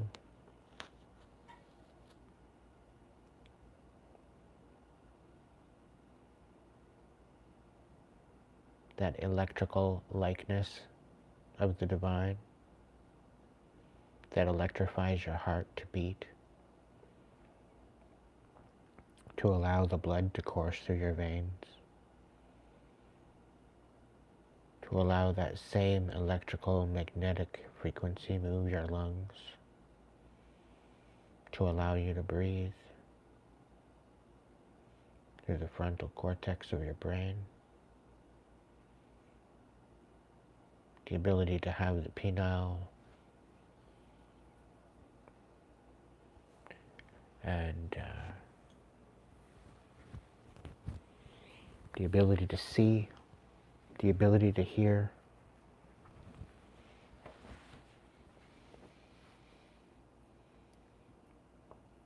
the ability to speak, the ability to taste and to touch, and most of all, experience your reality for what it is, and holding the possibility of what it can be, and stepping into your power and recognizing the ability that you have within you to literally make your wildest dreams come true, despite it all. It all begins with the first step. It all begins by dispelling the past,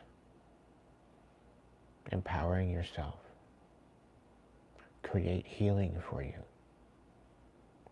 and rising above it. There is no other way but to go through it. And in order to understand fully, we sometimes have to see and do and be where we don't want to be.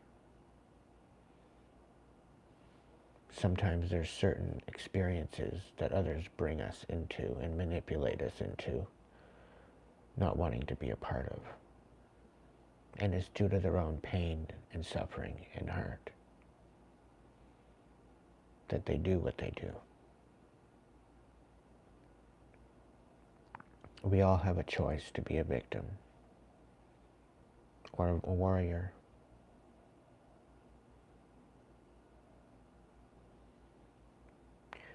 But the warrior and the victim can also become a teacher.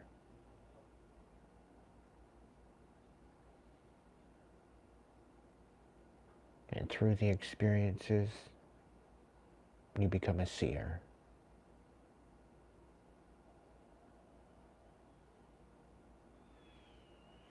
And you become a wisdom keeper.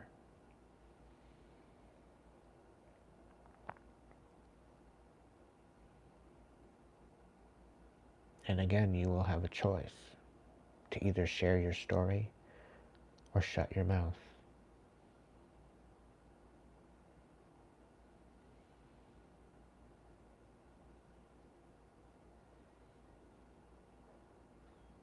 Knowing that the message you convey should be of integrity, of honesty,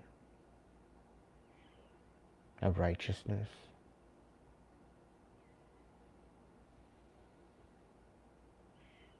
authenticity, love, forgiveness.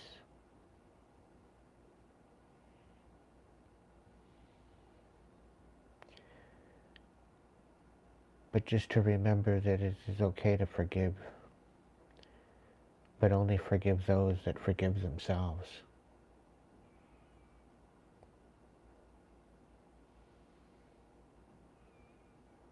Because if you forgive those that hate themselves, they will resent you. And they will try to ruin you.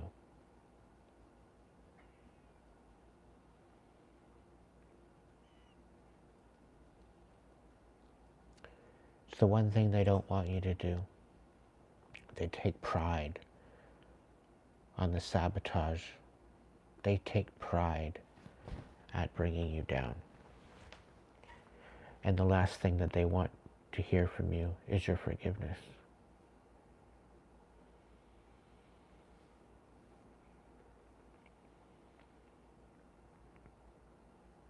And for some, it makes them even worse. It makes them way more mad and psychotic.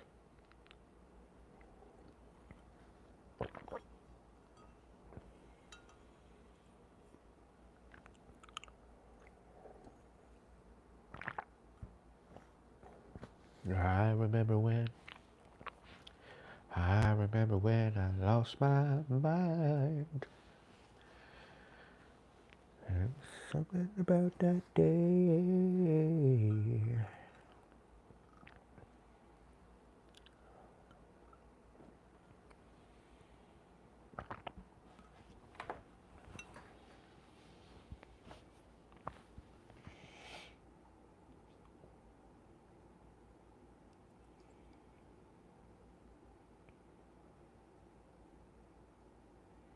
Yes, Max, I've got you.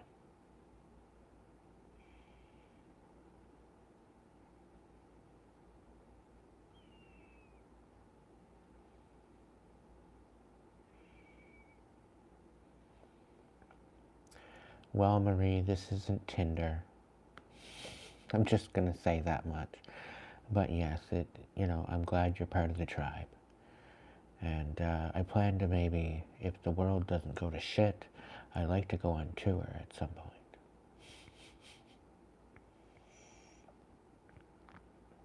I'd like part of my tribe to come with me on that too.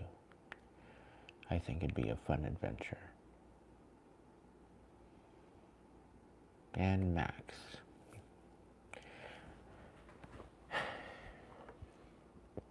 One of my greatest students.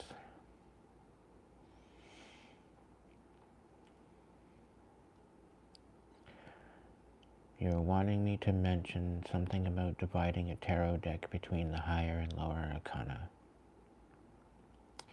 and that you've forgotten the divinatory purpose for this. So,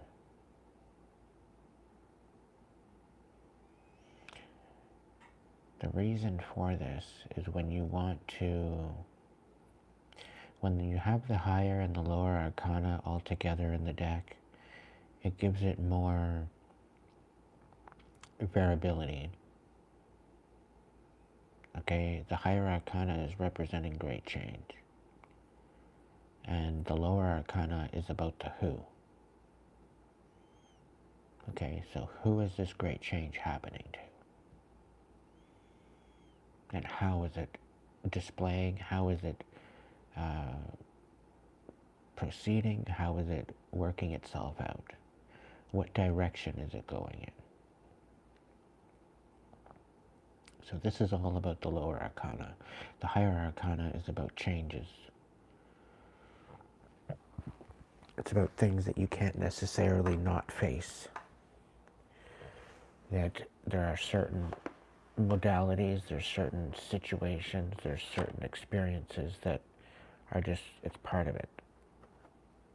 It depends on what frequency you're in and how you deal with it and make choices on those said things, right? So such as the Tower being sudden change, and things moving at a different pace, and some sort of perspectives that you might have had are falling apart and creating great chaos.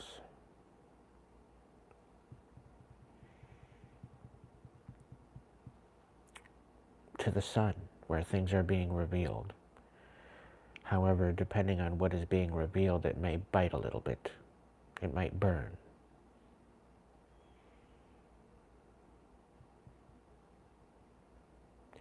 So when you split up a tarot deck, and you are mainly focused on the higher arcana, you can use that as your base foundation.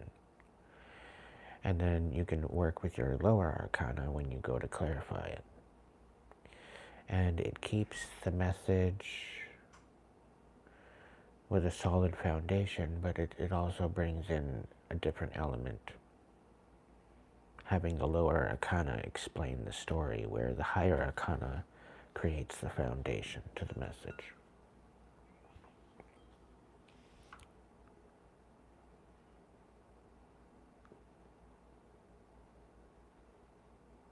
Thank you, Marie. Takes one to know one.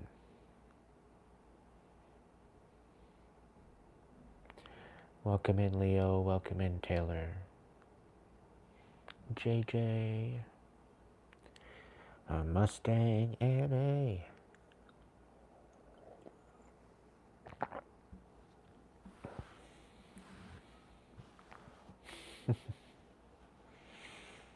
Was that a good enough answer for you, Max?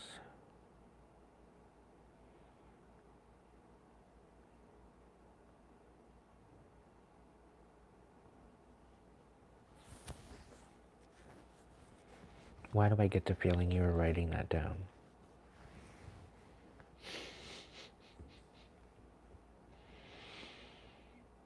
It's funny, I see you with a little journal or something.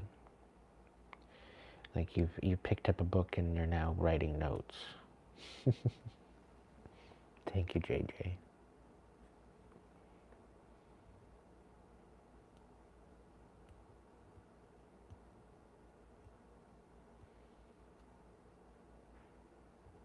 No, the higher arcana is the what. And the lower arcana is the how and the who. Come on, get it right. Follow your eyes with your fingers and uncross that dyslexia.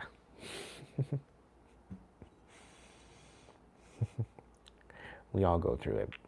It's all good. Welcome to the club. We just fresh out of cookies.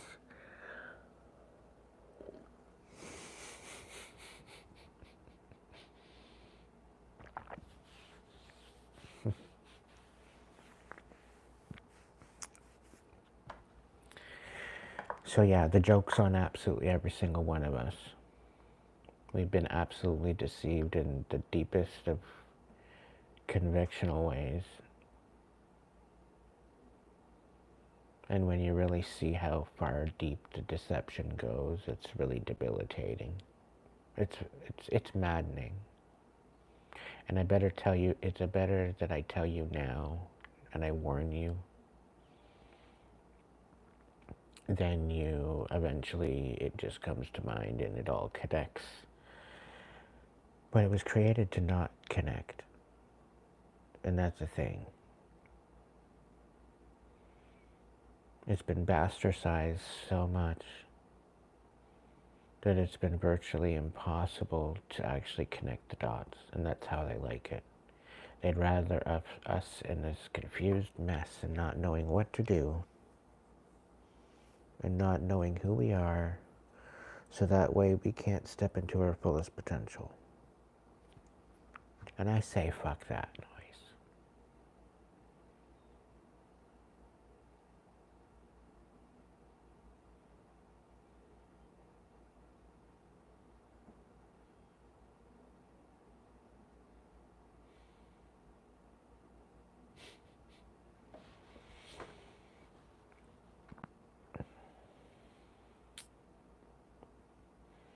I think I might need help from my disciples to write a book.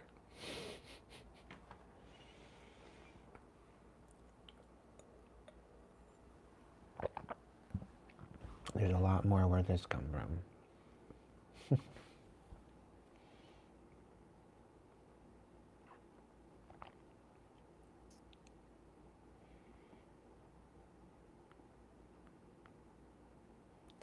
I don't know if I would call you disciples either. I like tribe better. It's not so teacher-student, it's more of a team. Because I don't mind teaching, but I learned this through my own meditation and my own information of what I've gathered through my research. It's been my own research.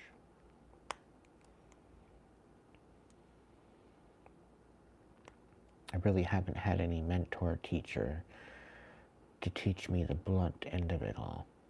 I learned it all on my own, through meditation, through accessing the higher consciousness.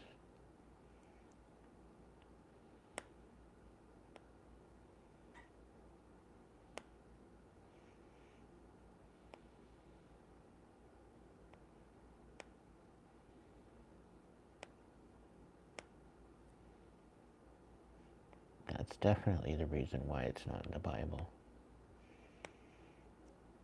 The Book of Thomas as well.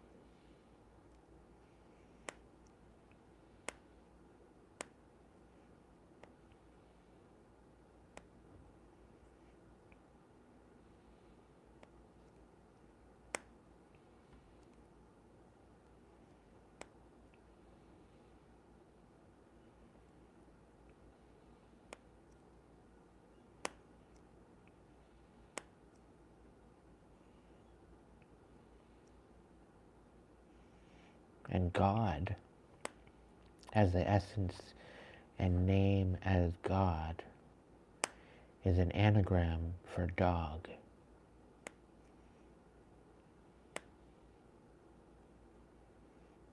And pastors, they connect dog as man's best friend. Okay?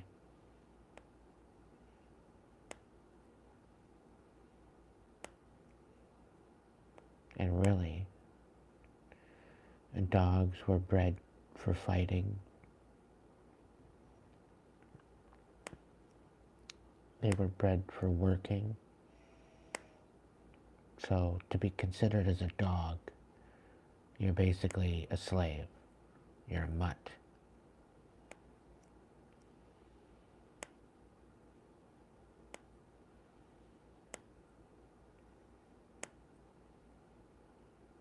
So again, another layer of buffoonery on the whole essence of creation and the divine.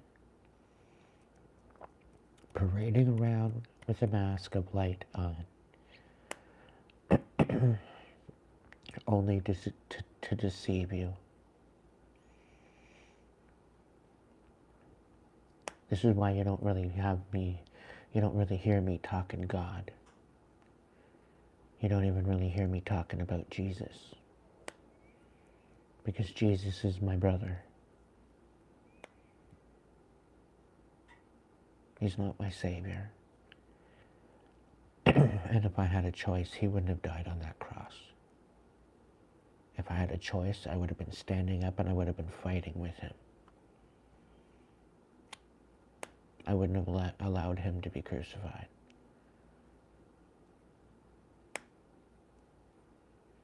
I would have been ripping faces off and slicing throats. Back in the day, they had swords, so... Not to sound morbid, but my war cry is devastating.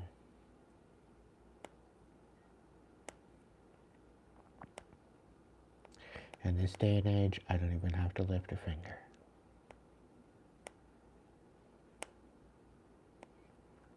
One of the perks about being protected by angels.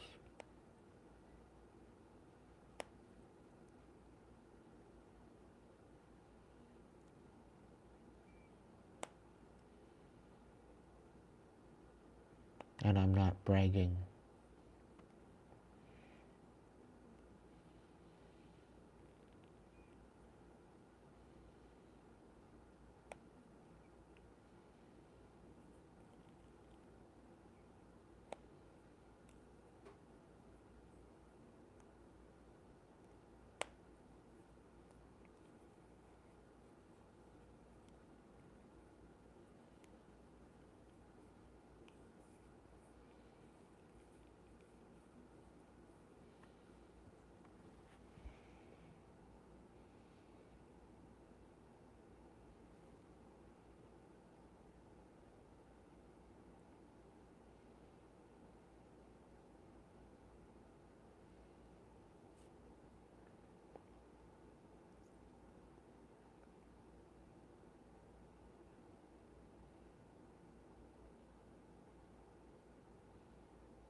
playing with my earbuds. I'm trying to close it where it's not going to make a sound, but there's a magnet attached. It makes it difficult because it magnetizes shut. I'm trying to do that with one hand.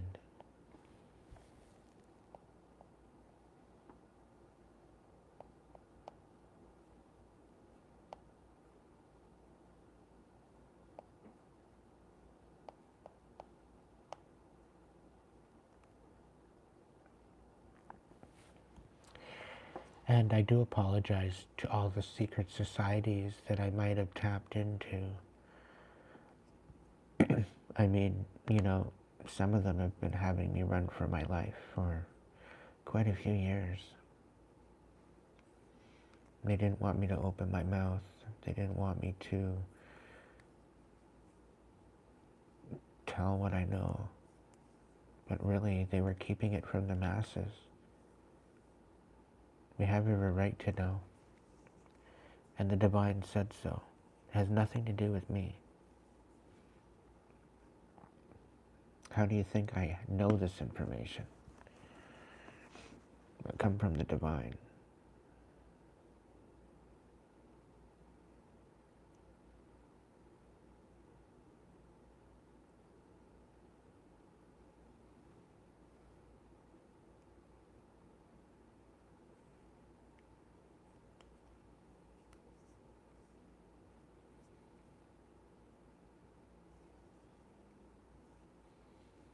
Like, you've hid all this sacred knowledge for so long.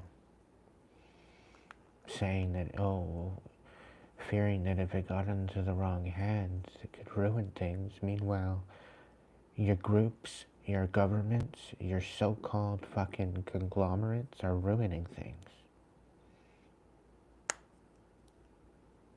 And you're disempowering the world. You're disempowering humanity by doing so. You're literally sabotaging our full potential. All because you're greedy motherfuckers are wanting it all for yourself.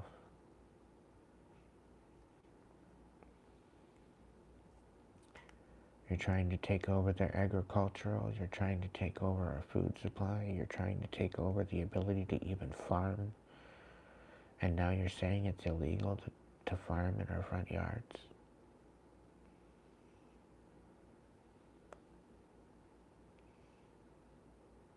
I think you're an absolute asinine piece of shit to think that farming is the problem.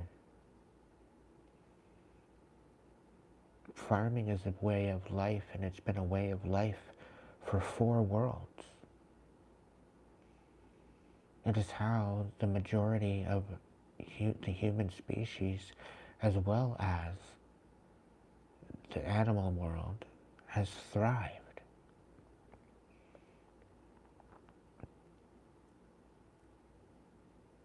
And now all of a sudden it's part of the problem. And now all of a sudden we're supposed to eat box food with preservatives and pesticides. And somehow you're telling us that that's better for us?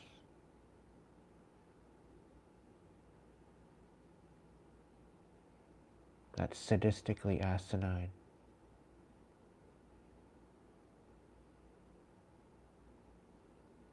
And to think that you have all this money and you'd rather sit on the money than actually help the world. You'd rather sit there and watch people suffer than help people. And you call yourself a philanthropist? You call yourself a fucking human being?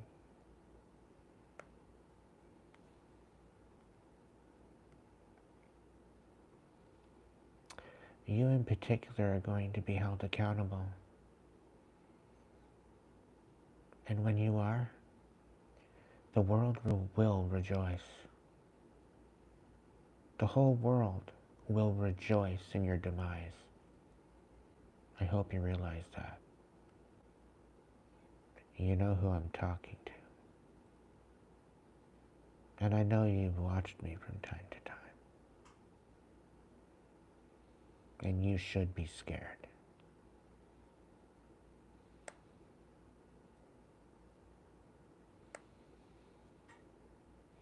Because no big-ass yacht is going to save you.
And bugs.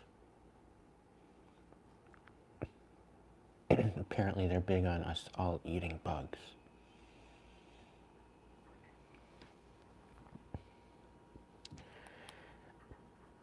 I mean, there's certain bugs that we are able to eat.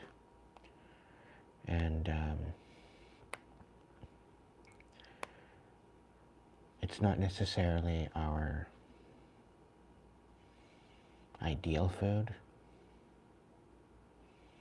Quite frankly, I don't blame it, because I'm not really all that happy about eating bugs.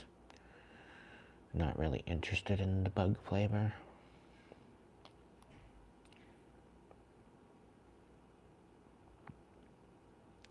But this is how we have evolved over the worlds that we've experienced.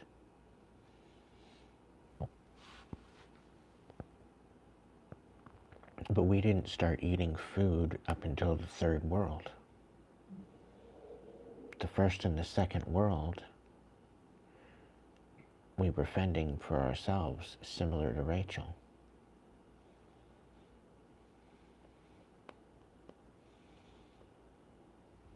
Upon the second and the first, the second and the third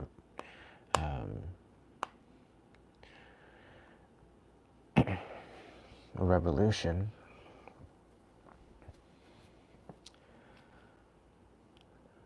that's when things started to evolve. We started to use our brain.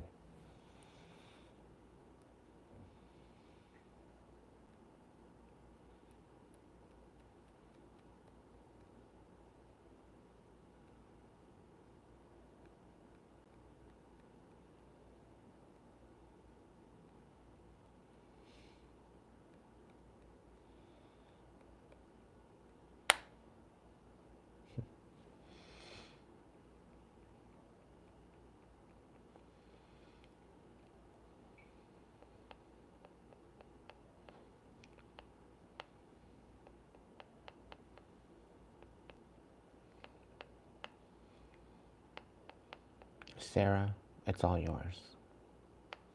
I'll pass.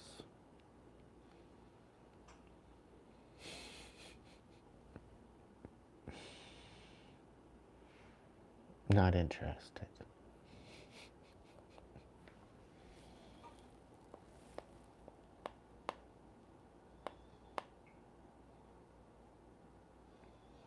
And everybody, I'd like to introduce you to my fuck if I care hair.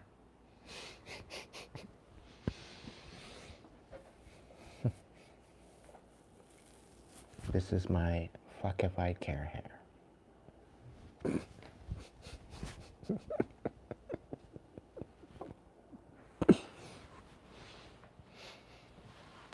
Because why the hell not?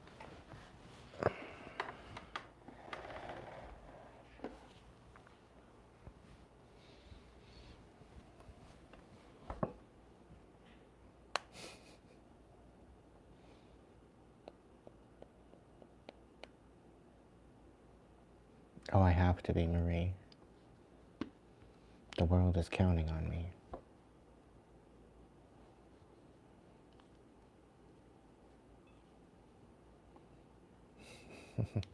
Only a minute, Sarah? Tush, tush.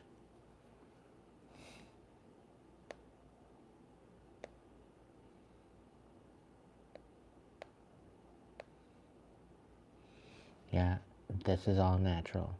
No straight. No straighten. And if I put like a mousse or something, the curls even get more. Like right after the shower, it's wild. This is calm down.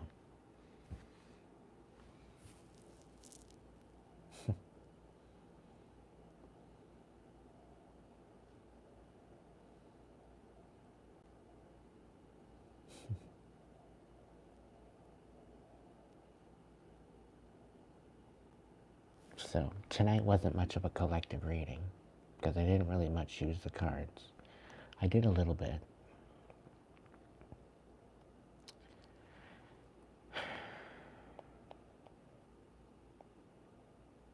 I guess I'm just frustrated with the fact that there's still people out there sleeping.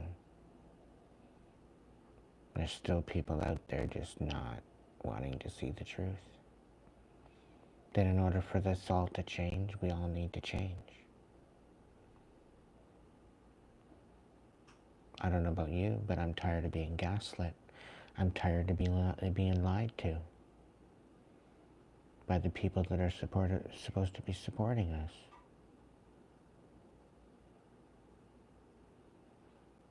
Like, it's pretty bad. I can't even go sit in a room. Even downstairs in the common area. I can't just go sit in a room and set up my camera and do my readings. I'm not allowed to sit there.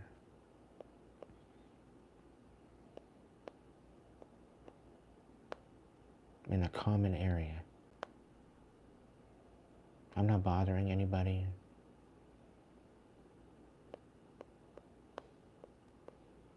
I just want a quiet area to do my thing.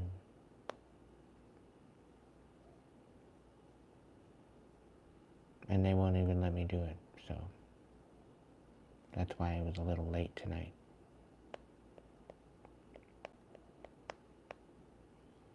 And this apparently is supposed to be a safe space. Safe space for what? For dust to collect? And for nobody to pretty well use? They literally have to beg people to come down and use the room to begin with.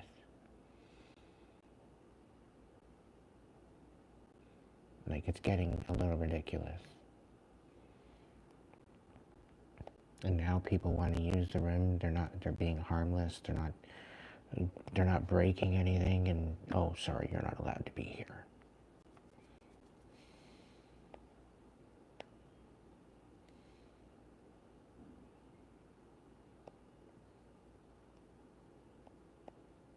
I was disgusted with her.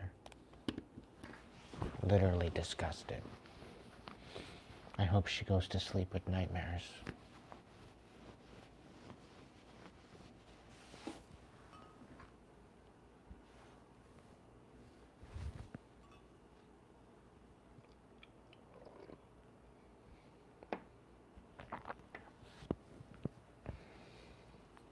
No, because I figure my roommate wants to sleep. So if I do my lives a little earlier, I go down to the common room. If nobody's using it, then I have the space to do my thing. I don't have to worry about waking anybody up. Right? It's a win-win. But I would only have a time limit until 11 o'clock. So, but I figure start at 8 and go till 11. I'm game. I'm good.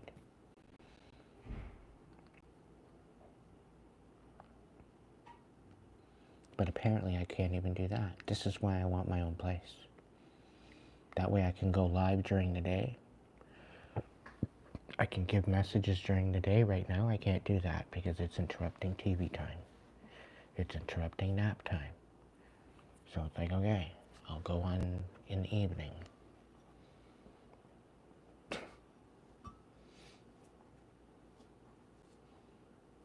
So, whatever. But I'm not going to stop. I'm not going to quit. I'm going to keep going. The more members I get,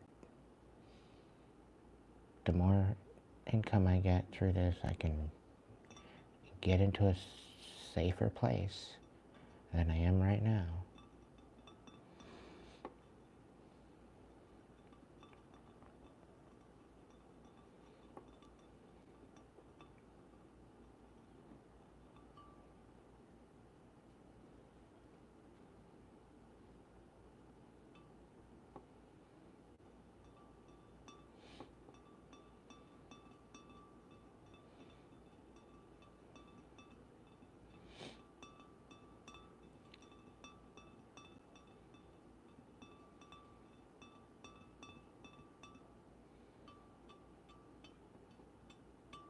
And if I had more members, I would do more members content. Like I'm really kind of thinking on waiting until I have at least 100 members. I've only got like 21. It buffers between 20 and 25. They jumble back and forth, up and down.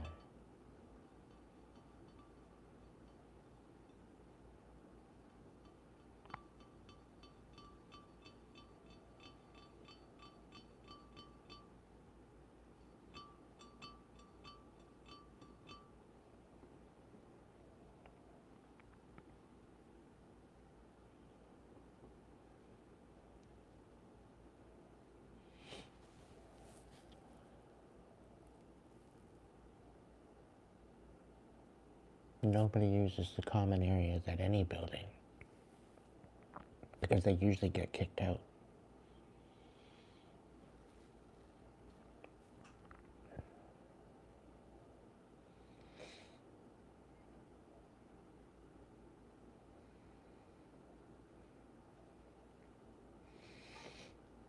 And when it says, oh, I'm just staying here with a friend. Oh, well, you're not allowed to stay here. Well, who the fuck are you to tell me I'm not allowed to stay here? I'm allowed to stay anywhere I want. I'm allowed to stay anywhere where whoever I'm staying with is permitting it. It makes no fucking sense to me. None whatsoever. Just another dumbass bitch on a fucking power trip.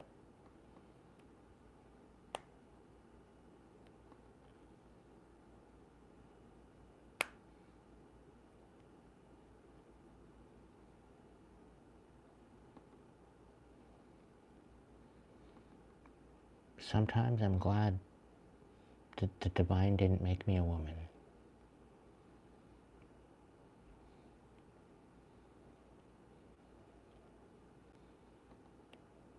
Because I would have went one up on one upside, I would have went up one side and down the other. Had I been.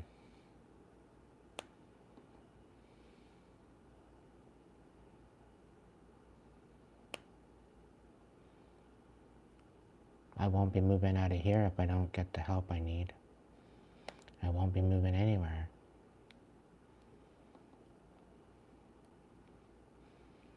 I'd love to get my stuff transferred to another city so at least I have it in storage, and worst case, if I have to, I can go and camp for the summertime.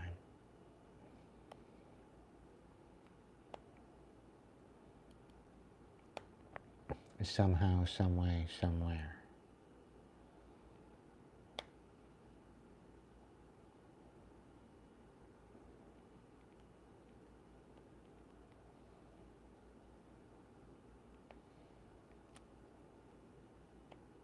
I wouldn't mind being by a body of water so that way I can kayak. Maybe renew my fishing license and go fishing.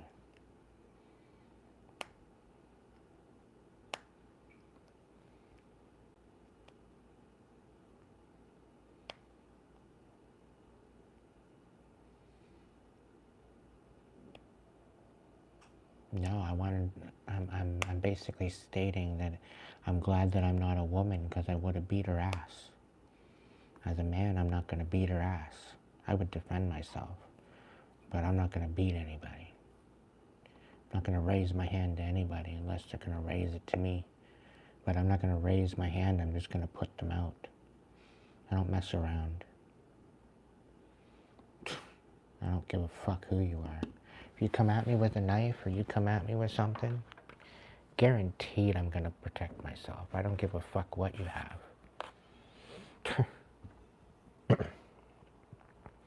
Just because you're a woman, I'm not going to allow you to hit me. It's one of the stupidest laws going. If you want to throw down, you best be ready to throw down, and you best be ready to get what's coming. It's just the way it goes. And that's for anyone.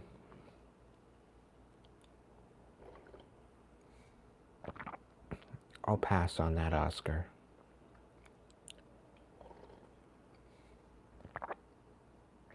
My luck, I'll be the next to be crucified.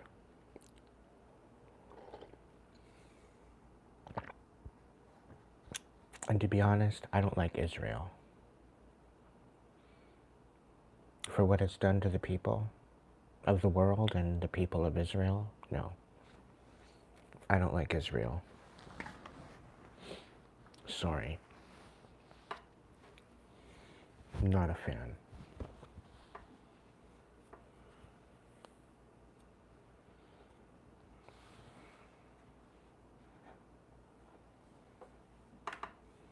The most loved country? I doubt it.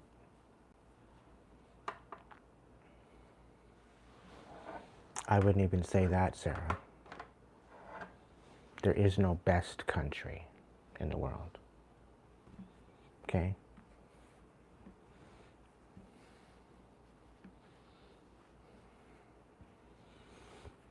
Because to be honest, there's not a country out there without a dark secret, a dark past, a dark history. All of the current conglomerates have some sort of a darkness behind who they are and how they become what they become. It's downright sickening.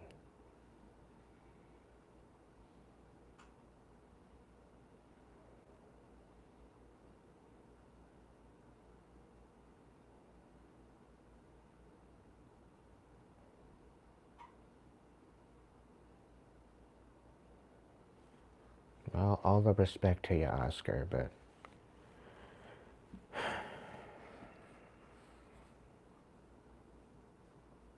yeah.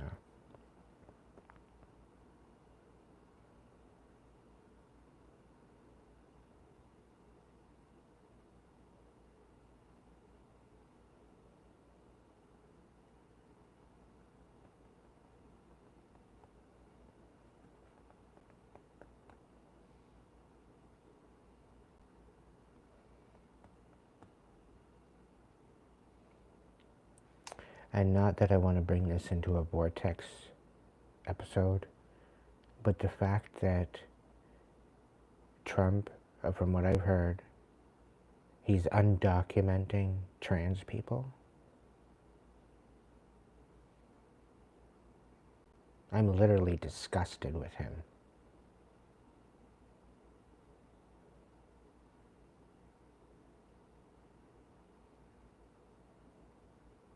I'm in utter disgust.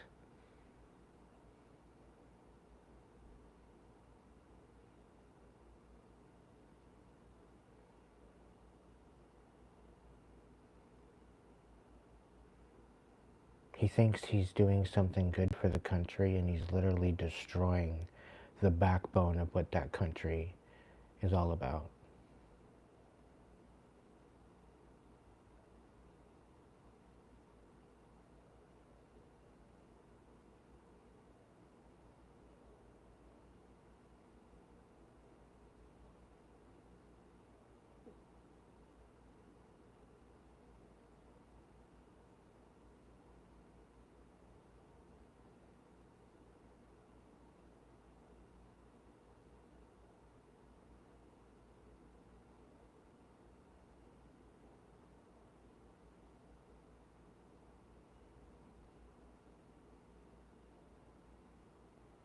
Now, would I have voted for Trump?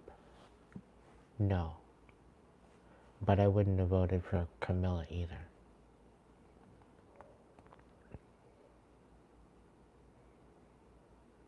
I probably would have canceled my vote.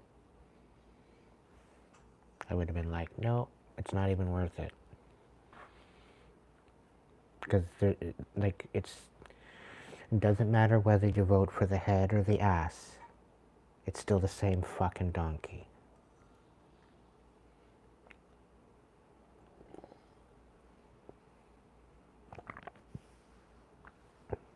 And that goes for most governments that have a voting system.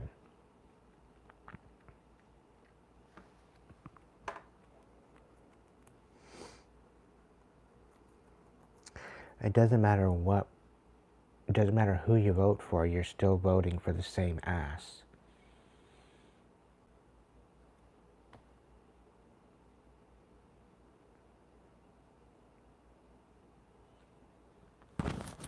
And it's not necessarily about being into trans stuff. It's not even how it goes. It's about having the ability to be who you are. Now, the fact that many different communities have been exploited to become a test rabbit and to be studied and to be poked and prodded and to exploit and be exploited, to be hijacked,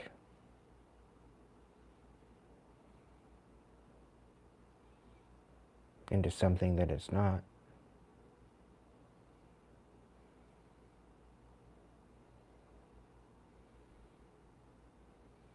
There's a good and a bad apple in the bunch. There's always a bad apple somewhere. Doesn't matter if you're gay, doesn't matter if you're straight, doesn't matter if you're trans, doesn't matter what community you belong to. There's always going to be a bad apple in the group. But most of the community is decent until it's been infiltrated. And usually it's infiltrated by demons. And this is why we have so many sexually transmitted demons roaming and being exchanged among the people. Because this is part of the darkness infiltrating the light. To keep us down, to keep us away from our true destiny. In essence, it looks like that the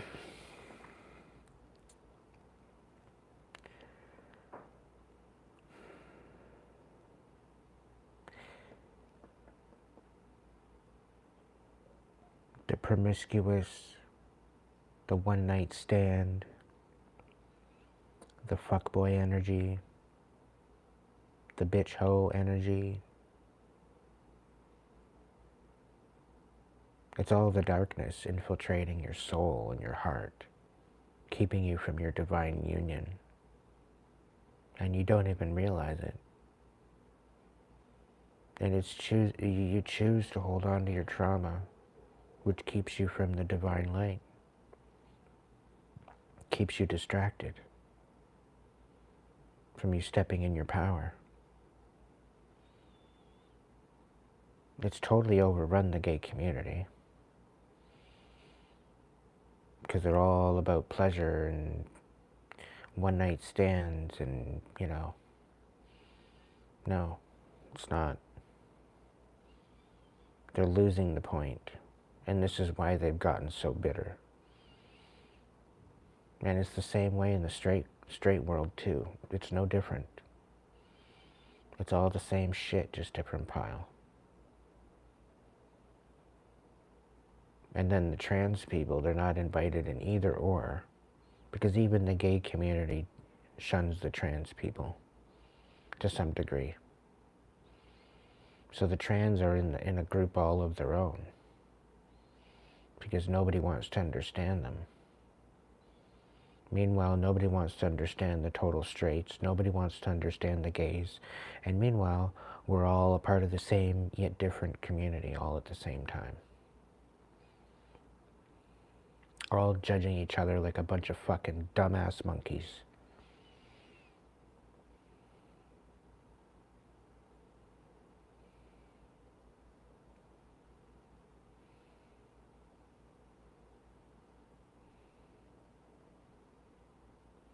But this is what I'm saying. There's always a good in the bunch. There's always bad in the bunch. And it's impossible to just paint it all with one brush and one color. For instance, to think a gay person or a trans person is a pedophile right off the hop is a blasphemy. Because I've met more straight pedophiles than I have gay ones or trans ones. And that's the truth.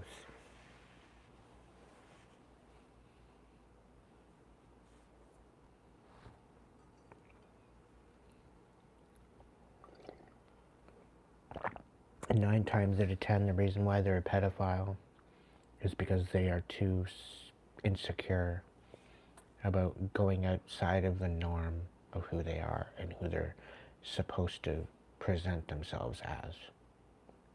Otherwise, i.e., they are in the closet and they're too ashamed of being who they are.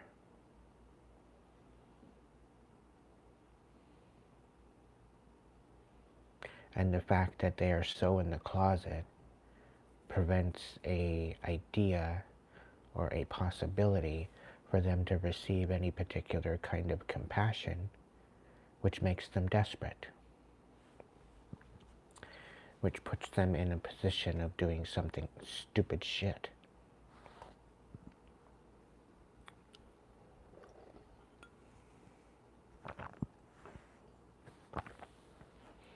Because when you are not in the ability to love yourself, you focus on other people in order to fill that void. And if you are unorthodox to the status quo, then it makes it 10 times more of a challenge for you to receive any particular compassion from anyone. Because people fear what they don't understand, which compounds the pressure.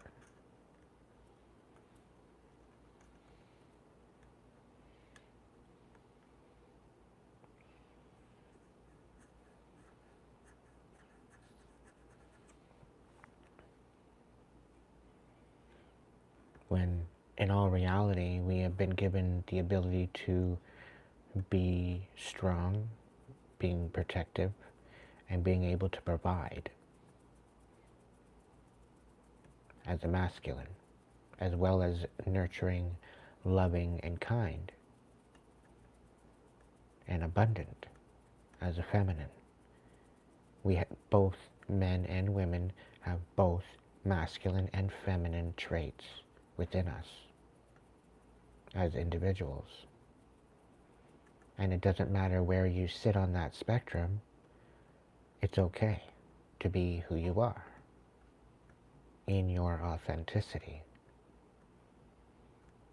And I'll tell you right now, the women that are in their masculine and the men that are in their feminine are more at balance with the world and with their feelings and with their essence of who they are, because they have equally both within them at the farthest side of the spectrum to work with.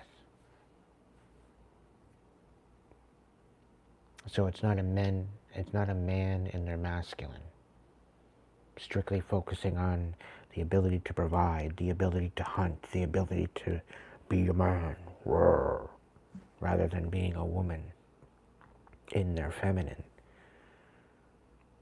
being in her abundant energy to receive and to make things grow and to nurture that what is growing.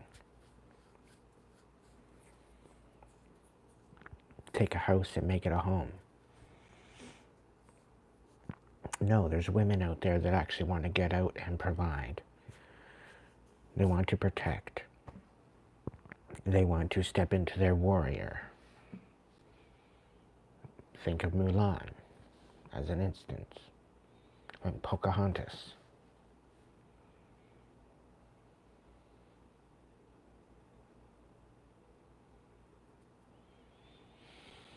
And then we have trans people.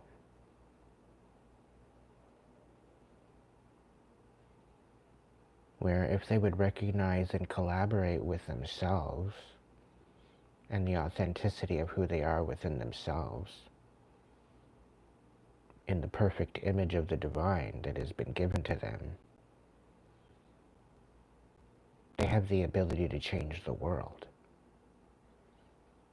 Because they can actually recognize within themselves the true essence of balance between the masculine and feminine.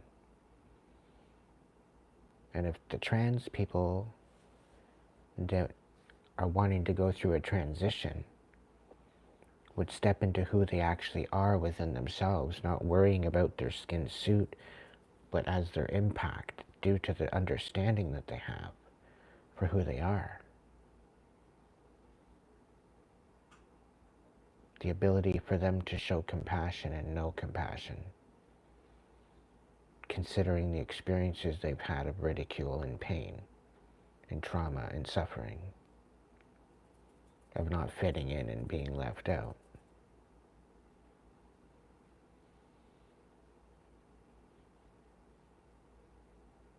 But isn't it interesting how straight people go through the same thing, gay people go through the same thing? Yet it seems as though trans people are treated the worst because they're evident and they are visual with their change.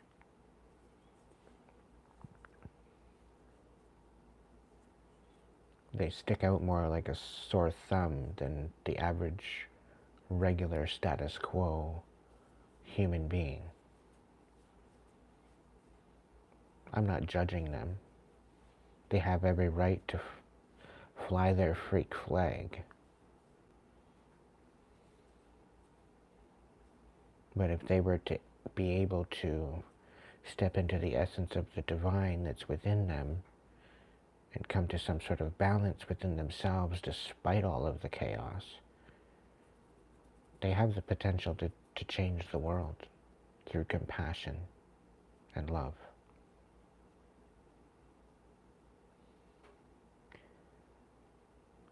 So in retrospect, I think trans people and gay people have the upper hand. But they need to remember who the hell they are and why they're here.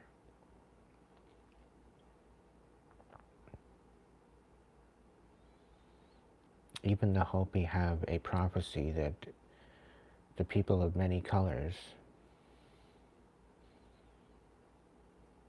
will rise up.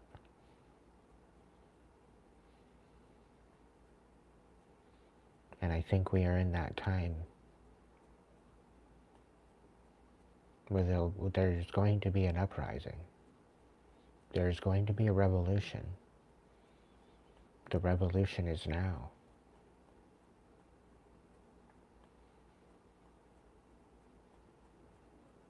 And we need to stand together as a community as well as a collective in solidarity to human decency and the ability for us to be able to live in peace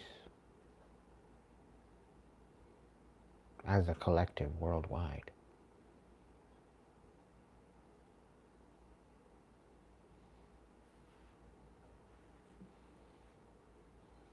Without that revolution, if we continue to go down the road that we are going with AI, with the chips, and with this technology, we will meet our demise. And it will happen quicker than you even expect. It'll be but a blink of an eye, and it will be too late.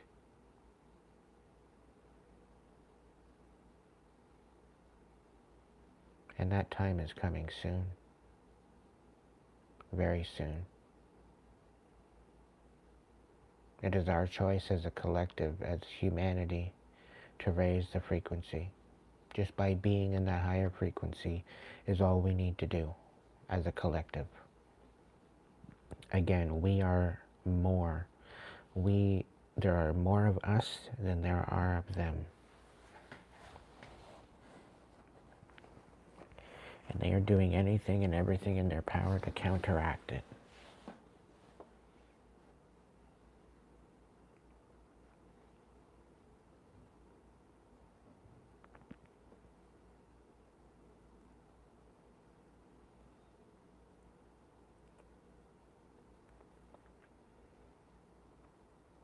It doesn't matter what side of the spectrum you sit at. Whether you're gay, straight, trans, doesn't matter.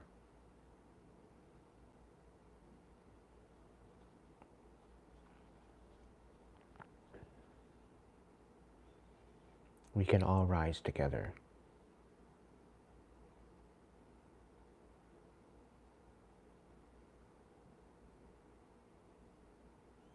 Heal the trauma, learn the lesson, receive the blessing. That's all that's required. It's pretty simple. It's not like you gotta be a mad scientist wanting to put chips in somebody's head and you want to take over the fucking agricultural and create pesticide food and so-called vaccine food. Like, give your fucking heads a shake.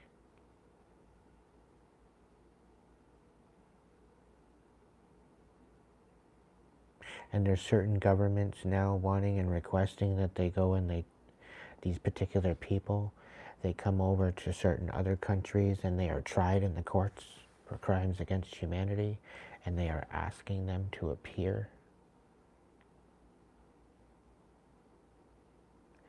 With what they have found in the last 6 months, January, February, March, April, 4 months, my bad. Just with what they've found in the last 4 months and the disclosure that's about to hit the airwaves, they've been suppressing a lot of it. Now they're having second thoughts. Now they're second guessing themselves. They're having cold feet. Because I know that some of the stuff that comes out, it's going to create a revolution. It's literally going to create a civil war. Because people are going to be so pissed off when they find out the truth. And don't worry, I have discretion. It's up for debate, and it's up for you to do your own research. I'm not about to come out and tell you everything. Because if you're not going to go and do the research and you're not going to figure it out yourself, you don't deserve to hear the answer. I'm not going to spoon feed it to you.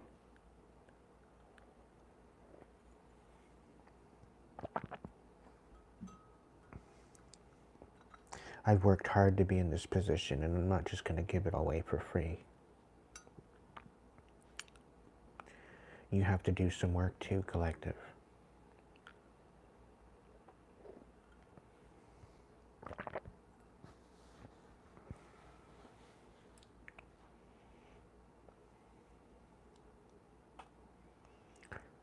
So what's it going to be, collective? Are we going to finally make the choice to rise and step into our destiny? Step into the peace for humanity?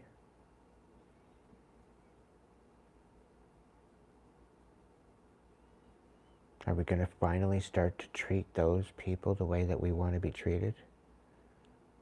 Are we going to finally start supporting our neighbors and our friends?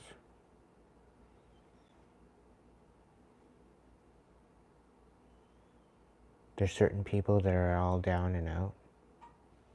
And even me, there's been some times there where I've been down and out, and all people do is apologize. They're like, oh, sorry, man. Oh, sorry. Sorry you're going through that. Pin drops.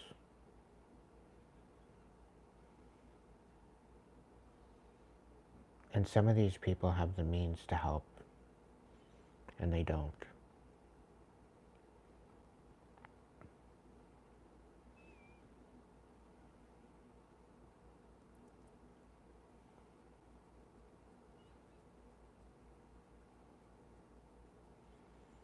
It's kind of weird that people would rather watch you suffer and squirm and be uncomfortable, so that way they can be reminded on how good they have it.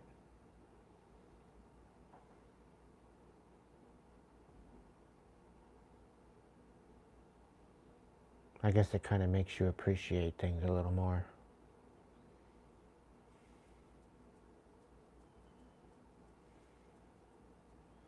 I don't mind hard work either. I don't mind working. You know, I wish I could have a job and I could be working right now. I'd love my job back. It'd be a bitch to go out there to get there, but I would go there. I'd work there.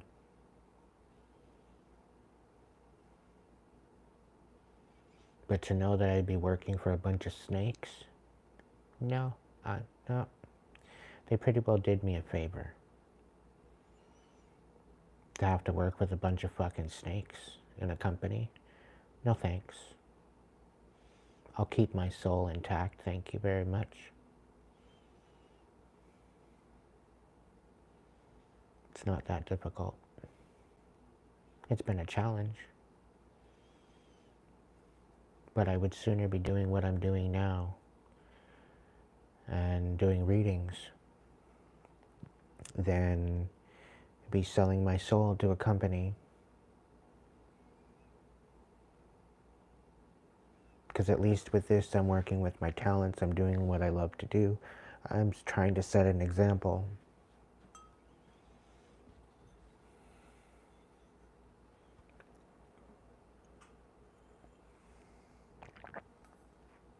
I'm trying to be the change I wish to see in the world.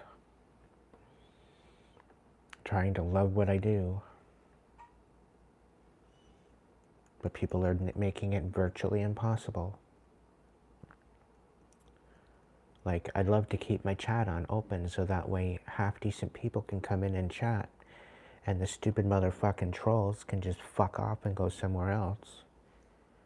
You know, go back to under the bridge where you belong. You know? Like, I want to go get a bunch of dolls and hang them in the tree to distract the trolls to go over there while I'm doing my live, so that way I don't have to worry about them. They'll go after all the little sacrificed children that are hanging out of the branches. I don't know if that's a little morbid, but I'm talking about toy dolls here. I'm not talking about real kids.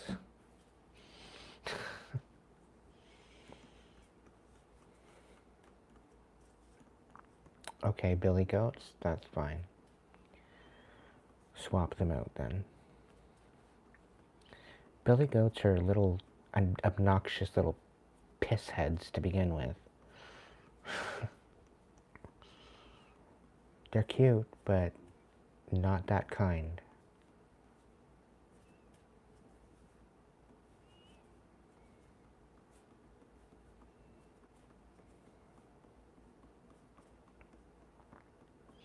You put up skulls and crossbones for trolls.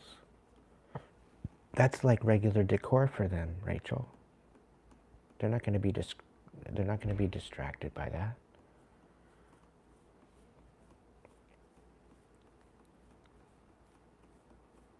That's like an upgrade to the under the bridge.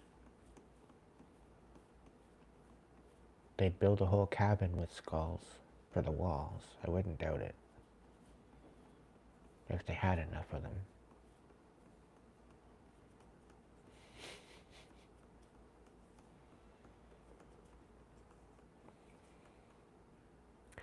I guess my biggest point tonight, everybody, is that Jesus is within every single one of us. The same essence, the same light that Jesus had within him, is within absolutely every single one of us, and we just have to remember. Heal from the pain and the deception, and rise into your destiny, whatever that might be. You will find the calling within you. You will find the direction within you. It takes time. But gradually, during this time of reflection and meditation, it will give you that chance to integrate and step out of the matrix. You don't want it happening all at once. It's very debilitating when it happens all at once. I've seen people try to skip, and I've seen people try to go through their healing and through their trauma work very, very quickly, and they speed through it. They don't actually take the time to do it right, and they end up going mad.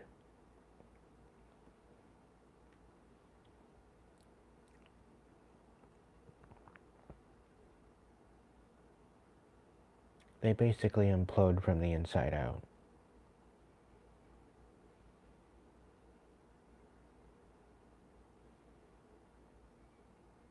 And this is where you might get someone that is mute. You might get someone that is like outright schizophrenic.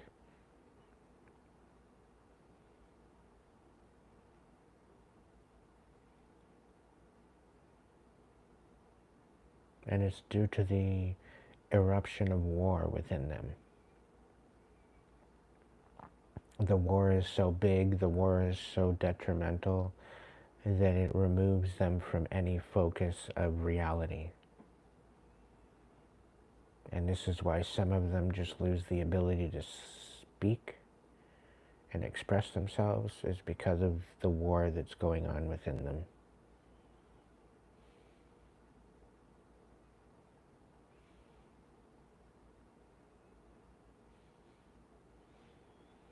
And to think that you're going to go into this as if there's a destination of healing where you're going to hit a finish line, I'll tell you right now, there is no finish line.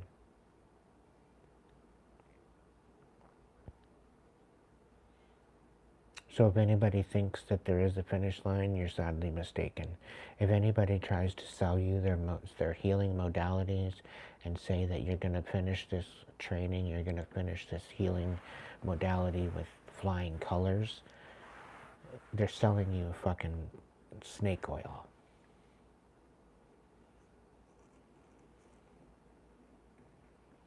For someone to sell you on taking a bunch of men and helping them step into their masculine energy is asinine.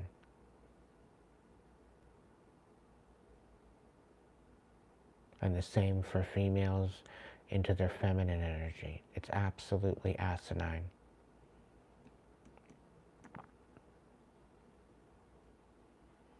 Try being a masculine and integrating your feminine.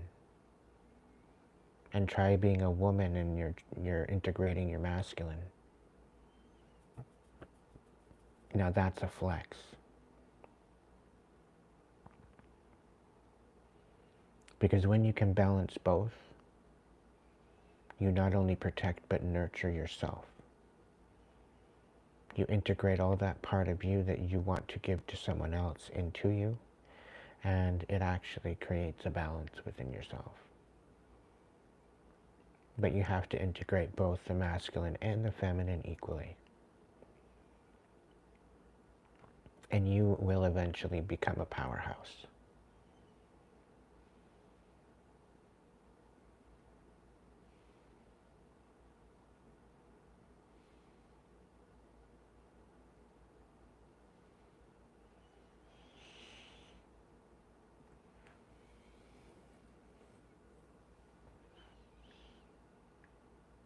When you are trying to step into your total masculinity or total femininity,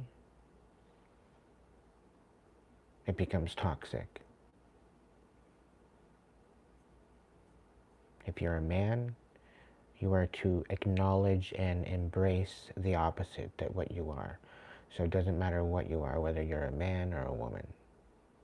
You embrace and embody the opposite to bring yourself to balance. So for women, it's about sticking up for yourself. It's about being heard. It's about being respected. It's about standing on business and not being neglected. Sticking up for yourself and others and being nurtured. And for men, it's about being more compassionate. It's about not only the investment that you are protecting, but what are you doing to help that investment grow? What are you doing to help that invest and nurture that investment?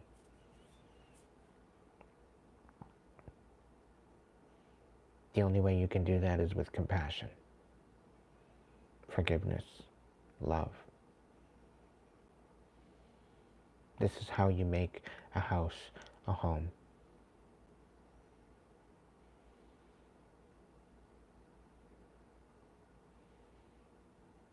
That's the flex.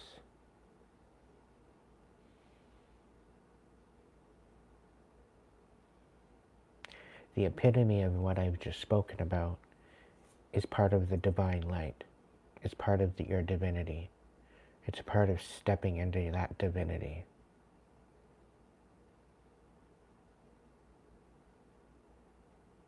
Mary Magdalene and Jesus walked the earth prophesying on this balance between masculine and feminine energy.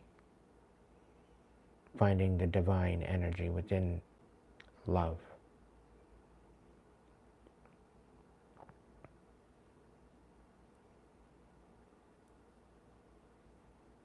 You'll find when you look into history that the Jesus and Mary Magdalene story was very similar to the pretty woman story, with a slight variable differences.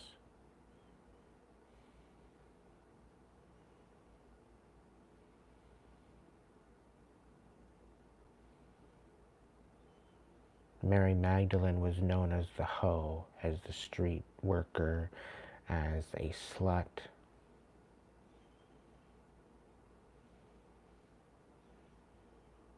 Just as Julia Roberts, I forget her name on the show. What, Vivian? Or was that the ex? I don't know. But to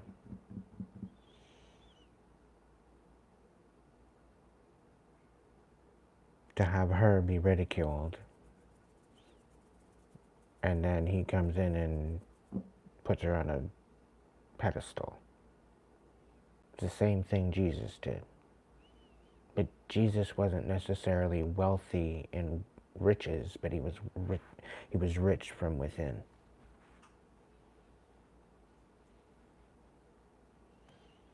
And they not only helped change each other,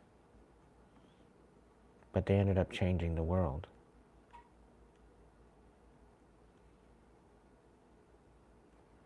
Because of how they stepped forward and led by example, which simply got them in trouble for being who they are and shining their own individual light as well as together, shining even brighter.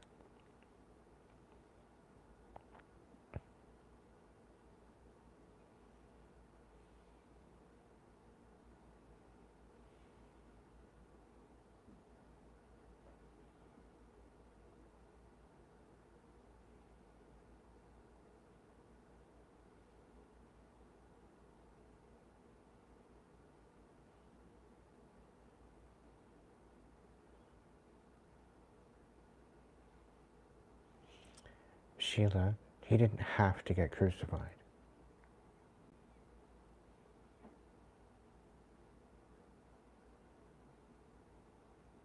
You say that like he was meant to be a sacrifice. Rather distasteful.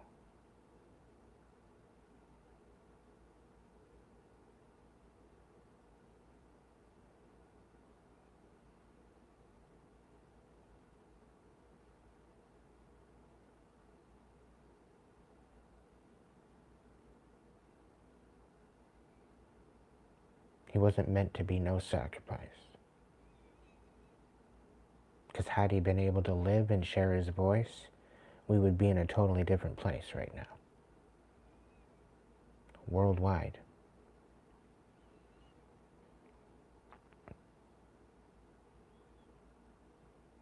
There are many prophets chosen by the divine, but the divine is rather disgruntled and sad at the fact that people don't even listen to the messengers, to the prophets.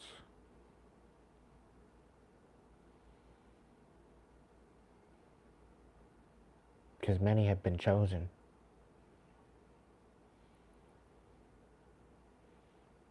But few show up to their calling. And it's because they're so distracted.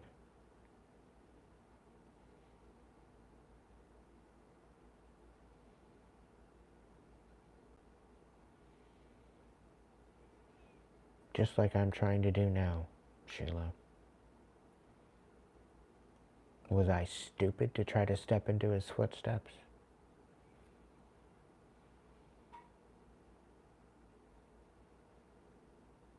Is it a dumb idea to step in the footsteps of Jesus and walk the same footsteps that he walked?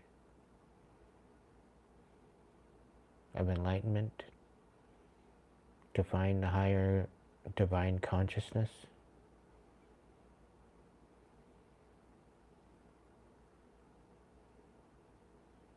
Yes, there is a divine initiation that you go through. And it's not easy.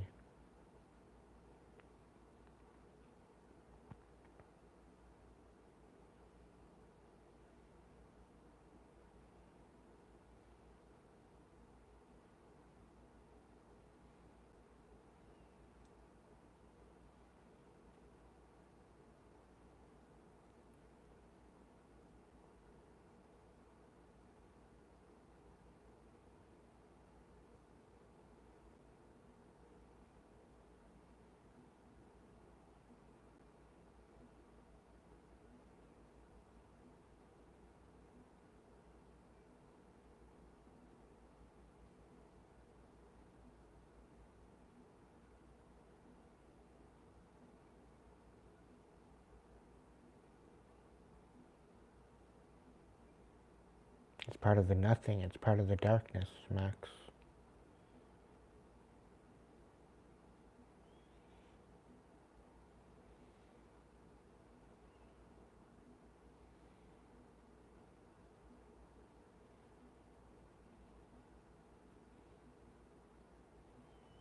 The skull and bones represent the sacrifice.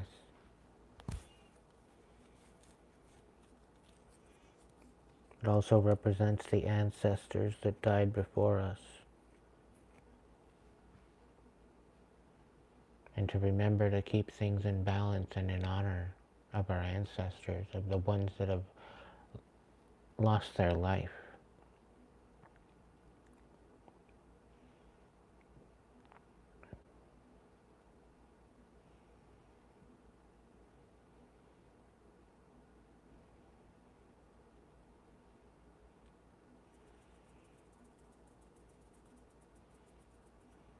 It's one thing to have honesty, loyalty, and love in your heart.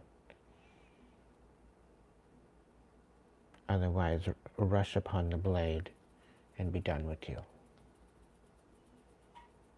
In other words, if you're not honorable and if you're not integral and authentic,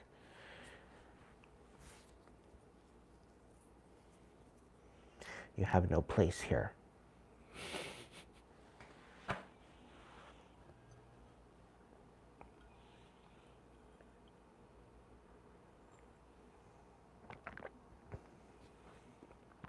On that note, collective, I think that's it. That's all for the evening.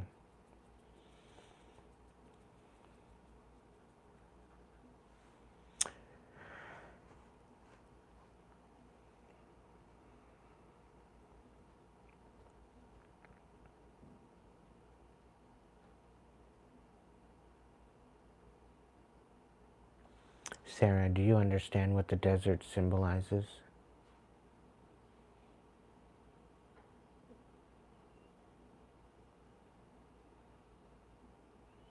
To walk in his footsteps, in the sands of time.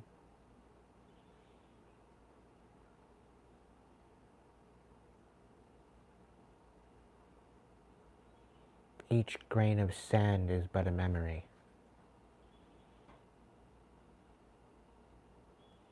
And each memory is a different timeline, a different moment.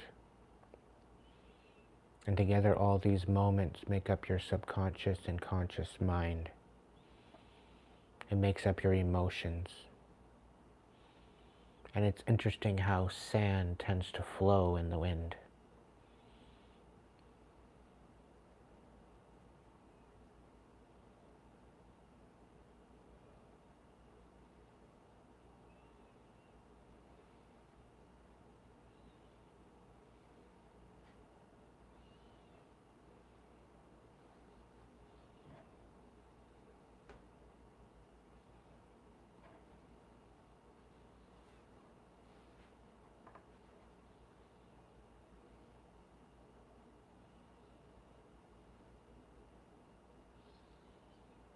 Collective, it's time to make a choice.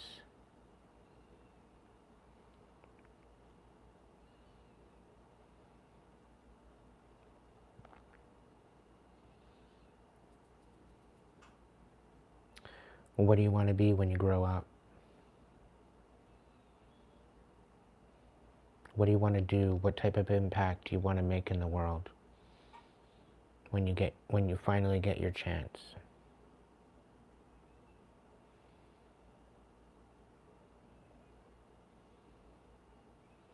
If you don't know this by now, you should really figure it out. The only place you're going to find that is within you.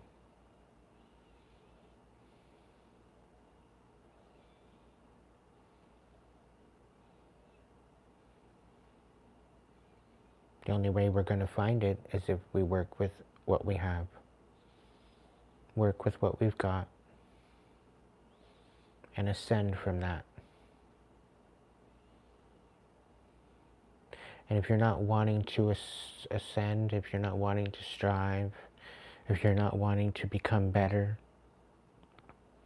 and you see other people wanting to be better and trying to be better, do us all a favor and stay the fuck out of our way.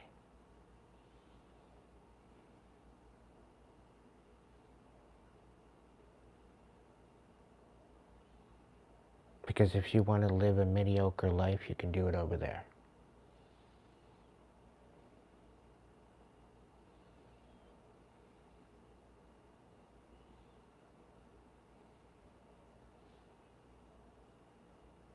And there will be a time and a place where those people that are trying to create a demise for the collective will be brought to judgment. I prophesy it. Make it so, divine. The vengeance is yours. Fall upon our adversaries and enemies with nightmares. Let them tremble, let them weep. Let them be broken down to nothing. Let them be faced with their nightmares. Let them be faced with their shadow. Let them hold themselves accountable. And let the divine within them become their judgment. They cannot run. They cannot hide. Let the nightmares haunt them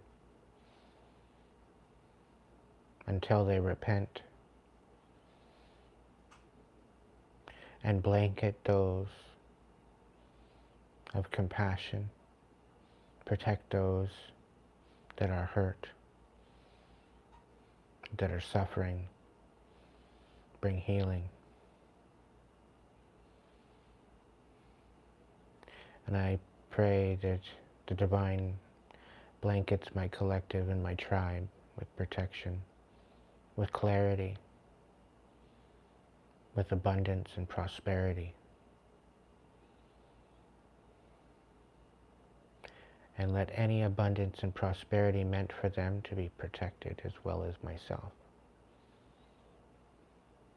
And let anything that no longer serves them be acknowledged to them in consent for them to release it.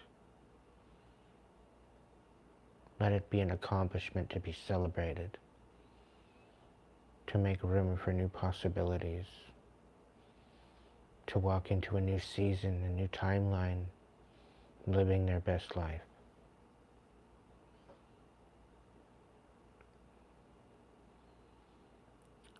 Guided, guarded, and protected by the divine light,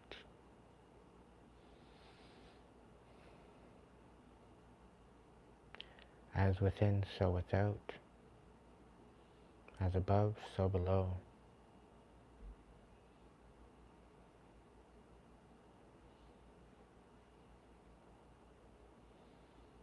Let any ill will be automatically transmuted to prosperity, abundance, and clarity.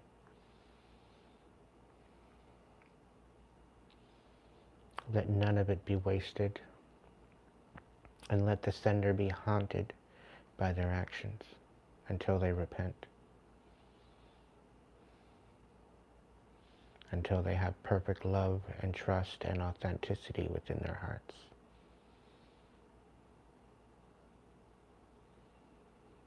Let the ill will they bestow upon others, let them experience it themselves.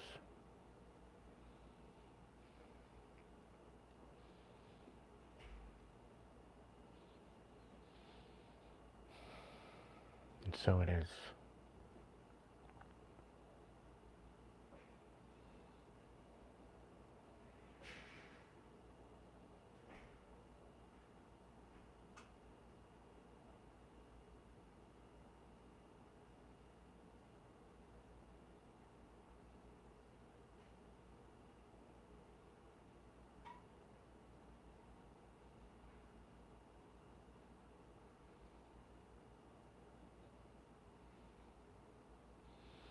I wish you all a good evening, collective. May the divine be with you. And if you can't be good at it, at least be good to yourself. So that way you can be good to others.